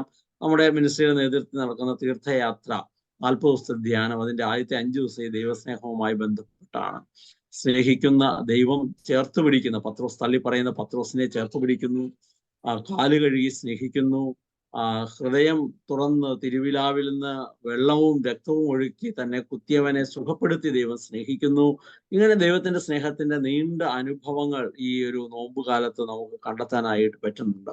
എൻ്റെ ജീവിതത്തിൽ ഞാൻ നോക്കുമ്പോൾ വളരെ കുഞ്ഞുനാൾ മുതൽ ഉണ്ടായി 7.5 മാസമായപ്പോൾ ജനിച്ചതാണ് ഞാൻ. ഷിബു രക്ഷപ്പെടില്ല, ജീവിക്കില്ല എന്ന് പറഞ്ഞതാണ്. പക്ഷെ ദൈവം പരിപാലിച്ച് ജീവൻ തന്ന് അവൻ ഇവിടെ വരെ എത്തിച്ചു നിൽക്കുമ്പോൾ ഞാൻ ഓർക്കുന്നു ദൈവം എത്ര വഴികളിലൂടെയാണ്, മാതാപിതാക്കൾ മുതൽ, സഹോദരങ്ങൾ മുതൽ, ബന്ധുക്കൾ, സ്വന്തക്കാർ മുതൽ, ജീവിത പങ്കാളി, മക്കൾ വരെ ഇന്ന് ഇവിടെ എത്തി നിൽക്കുമ്പോൾ നമ്മൾ ഓരോരുത്തരുമുള്ള പരസ്പര ബന്ധം വരെ ദൈവത്തിന്റെ സ്നേഹത്തിന്റെ അടയാളമാണ്. ഞാൻ രാവിലെ കഴിക്കുന്ന ആഹാരം പോലും ദൈവത്തിന്റെ സ്നേഹത്തിന്റെ അടയാളമാണ്. ദൂരെ എവിടെയോ ഒരു കർഷകൻ എത്രയോ കാലം മുമ്പ്, നാളു മുമ്പ്, എന്നെ ഒരിക്കലും കണ്ടിട്ടോ അറിഞ്ഞിട്ടോ ഇല്ലാത്ത കർഷകൻ വിതച്ചു. ആ വിതച്ച വിത്ത് കള പെറുക്കി അതിന് കാവലിരുന്ന് വെള്ളമൊഴിച്ച് വളവിട്ട് അതിനെ വളർത്തി. കർഷകൻ ആ താല്പര്യം ദൈവം കൊടുത്തു. ആ വളർന്നു വന്ന നെൽമണികൾ കൊയ്തെടുത്ത് അത് നമ്മുടെ അടുത്ത കടയിൽ, ഫാക്ടറിയൊക്കെ കഴിഞ്ഞ് കടയിലെത്തി അത് എൻ്റെ വീട്ടിൽ വാങ്ങിക്കൊണ്ടുവന്ന് വെച്ച് അത് ഭാര്യ അത് അടുപ്പത്ത് വെച്ച് അത് ചോറാക്കി ഇന്ന് എനിക്ക് ഉച്ചയ്ക്ക് കിട്ടുമ്പോൾ ദൈവത്തിന്റെ എത്ര പരിപാലനയാണ്! എത്രയോ മനുഷ്യരിലൂടെയാണ് ദൈവം സ്നേഹിക്കുന്നത്, അല്ലെ? ഞാൻ ഈ ധരിച്ചിരിക്കുന്ന വസ്ത്രം എൻ്റെ അധ്വാന ഫലമാണ് അല്ല. എത്രയോ കാലം മുമ്പ് ദൈവം ഇതൊരുക്കി പല മനുഷ്യരിലൂടെ ഇന്ന് തയ്ച്ച് ഞാൻ ഇടുമ്പോൾ അത് ദൈവത്തിന്റെ സ്നേഹമാണ്. നാം ശ്വസിക്കുന്ന വായു ആകട്ടെ, ജലമാകട്ടെ, നാം ഇന്ന് നമ്മുടെ കയ്യിൽ കരുതുന്നത് എന്തുമാകട്ടെ, പ്രിയപ്പെട്ടവരെ, അതെല്ലാം ദൈവത്തിന്റെ സ്നേഹത്തിന്റെ സൂചനകളാണ്. ഈ ഒരാഴ്ച മുഴുവൻ ഈ ദൈവം നൽകിയ അനുഗ്രഹങ്ങൾ, നന്മകൾ, കൃപകൾ, സ്നേഹത്തിന്റെ അടയാളങ്ങളെ കണ്ട് ദൈവത്തിന് നന്ദി പറയാനായിട്ട് നമുക്ക് പരിശ്രമിക്കാം. നമ്മുടെ ഈ ബന്ധവും നമ്മുടെ ഈ അടുപ്പവും പോലും ദൈവത്തിന്റെ സ്നേഹമാണ്. Thank you. താങ്ക് യു ഷിജേട്ടാ. ഷിജേട്ടാ, അനൗൺസ്മെന്റ് എന്തെങ്കിലും ഉണ്ടോ? ഒന്ന്, നമ്മുടെ ദൈവവചനം മുഴുവൻ ഞാൻ പറഞ്ഞ പോലെ നമ്മൾ വായിച്ച് അത് നമ്മുടെ വീടുകളിലൊന്ന് പങ്കുവെക്കുക. ഈ ആഴ്ച ദൈവം നമ്മളെ സ്നേഹിച്ച കാര്യങ്ങളെല്ലാം ഒന്ന് കണ്ടെത്തി എഴുതാനായിട്ട് പരിശ്രമിക്കുക. നാം കണ്ടുമുട്ടുന്ന മനുഷ്യരെല്ലാം നമ്മെ സ്നേഹിച്ചതിനെ ഓർത്ത് ദൈവത്തിന് നന്ദി പറയുക. കണക്ക് വെക്കാതെ നമ്മൾ കണക്കില്ലാത്ത വിധം നമ്മൾ ദൈവത്തിന്റെ സ്നേഹം അനുഭവിച്ച് പങ്കുവെക്കുന്ന ഒരു ആഴ്ചയായിട്ട് മാറുക എന്നുള്ളതാണ് ഈ ആഴ്ച. നമ്മുടെ പാർട്ട്നേഴ്സിനെ വിളിക്കണം. നമ്മൾ ഈ ദൈവവചനം വായിച്ച് നമ്മുടെ വീടുകളിൽ പങ്കുവെക്കണം. നമ്മുടെ ഗ്രൂപ്പുകളിൽ പറ്റുമെങ്കിൽ നമ്മുടെ ഒരു വോയിസ് മെസ്സേജ് ആയിട്ടെങ്കിലും വായിച്ച വചനത്തിന്റെ ഒരു വിചിന്തനം നമ്മൾ ഇടണം. ഇതൊക്കെയാണ് നമുക്ക് പങ്കുവെക്കാനായിട്ടുള്ളത്. Thank you. ബാക്കി ആളുകളെയും കൂടെ കൂട്ടി നമ്മൾ അടുത്ത ആഴ്ച വരികയും ചെയ്യും.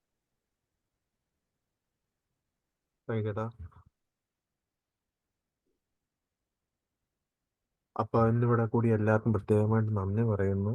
നമ്മളെ ഇവിടെ ഒരുമിച്ച് കൂട്ടിയ ദൈവത്തിനും പ്രത്യേകമായിട്ട് നന്ദി പറയുന്നു. അടുത്ത ഷിജയുടെ പ്രയർ പ്രാർത്ഥിച്ച് അവസാനിപ്പിക്കാം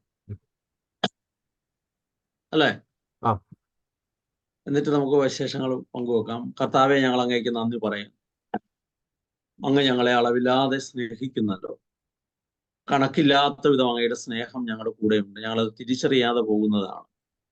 കർത്താവെ, ഞങ്ങൾ കാലിൽ ധരിച്ചിരിക്കുന്ന ചെരുപ്പ് പോലും ധാരാളം മനുഷ്യരുടെ ജീവിത പ്രയത്നമാണ്. ഞങ്ങളുടെ കാലിൽ മുള്ളു തറയ്ക്കാതെ, ചെളി പറ്റാതെ ഞങ്ങൾ ഇന്നത് ഇടുമ്പോൾ ദൈവമേ, നീ ഞങ്ങൾക്കായി എത്രയോ നാളു മുമ്പ് ഒരുക്കിയതാണ്.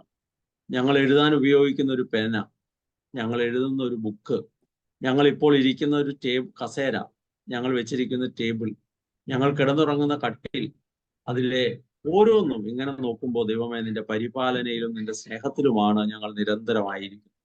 അത് കുറച്ചുകൂടി ആഴത്തിൽ തിരിച്ചറിയാൻ ഞങ്ങൾ ഈ ആഴ്ച സഹായിക്കുന്നതിന് നന്ദി പറയുന്നു. പരിശുദ്ധ അമ്മ തിരിച്ചറിഞ്ഞതുപോലെ, വിശുദ്ധ യോസേപ്പ് പിതാവ് തിരിച്ചറിഞ്ഞതുപോലെ, വിശുദ്ധരായ സ്ലീഹര് തിരിച്ചറിഞ്ഞതുപോലെ, വിശുദ്ധ ഫ്രാൻസിസ് അസീസിയും ഫ്രാൻസിസ് സേവറും, വിശുദ്ധ കൊച്ചറേസിയായും വിശുദ്ധ അൽഫോൻസാമയും വിശുദ്ധ യൂപ്രാസ്യാമയും വിശുദ്ധ മദർ തെരേസയും വിശുദ്ധ ജോൺ പോൾ പാപ്പയും ഒക്കെ തിരിച്ചറിഞ്ഞതുപോലെ ഞങ്ങളുടെ ജീവിതത്തിൽ ഈ ദൈവത്തിന്റെ സ്നേഹം തിരിച്ചറിഞ്ഞ് രുചിച്ചറിഞ്ഞ് അത് പങ്കുവെക്കാൻ ഞങ്ങൾ ഈ ആഴ്ച മുഴുവൻ പ്രത്യേകമാം വിധത്തിൽ അവിടുന്ന് സഹായിക്കുന്നതിന് നന്ദി പറയുന്നു. ഞങ്ങളുടെ ഈ കൂട്ടായ്മ തന്നെ ആ സ്നേഹാനുഭവത്തിൽ വളരാൻ അവിടുന്ന് ഇടയാക്കുമല്ലോ. പരിശുദ്ധ അമ്മയുടെയും വിശുദ്ധ യോസേപ്പ് പിതാവിന്റെയും എല്ലാ വിശുദ്ധരുടെയും മാധ്യസ്ഥവും സാന്നിധ്യവും ഞങ്ങൾ തേടുമ്പോൾ ദൈവസ്നേഹാനുഭവത്തിൽ നിരന്തരം വളർന്ന് സ്നേഹമായ ദൈവത്തിന്റെ പക്കൽ ഞങ്ങൾ എത്തിച്ചേരുന്നത് വരെ ഞങ്ങൾക്കായി മധ്യസ്ഥം വഹിക്കണമേ. ഈശോ മിശിഹായുടെ വാഗ്ദാനങ്ങൾക്ക് ഞങ്ങൾ യോഗ്യരാകുവാൻ സർവേശ്വരന്റെ പരിശുദ്ധ ദൈവമാതാവെ ഞങ്ങൾക്ക് വേണ്ടി അപേക്ഷിക്കണമേ. നമുക്ക് കുരിശ് വരച്ച് നമ്മളെ വിശദീകരിക്കാം. വിശുദ്ധ കുരിശിന്റെ അടയാളത്താലെ ഞങ്ങളുടെ ശത്രുക്കളിൽ നിന്ന് ഞങ്ങളെ രക്ഷിക്കാൻ ഞങ്ങളുടെ തമ്പുരാനെ പിതാവിന്റെയും പുത്രന്റെയും പരിശുദ്ധാത്മാവിന്റെയും നാമത്തിൽ ആമേൻ. ഈശോ മിശിഹായിക്ക് സ്തുതിയായിരിക്കും. നമുക്ക് വിശേഷം പറയാം. ഋതു ചേച്ചി വളരെ നന്നായിരുന്നു. ടെസ്റ്റ് മണിയൊക്കെ പാട്ട് നന്നായിരുന്നു. ചഞ്ചലിന്റെ പാട്ട് ഇടയ്ക്ക് കേൾക്കാൻ പറ്റാതെ പോയി എന്നുള്ളതാ. നന്നായിരുന്നു. കുറച്ചാ കേട്ടു.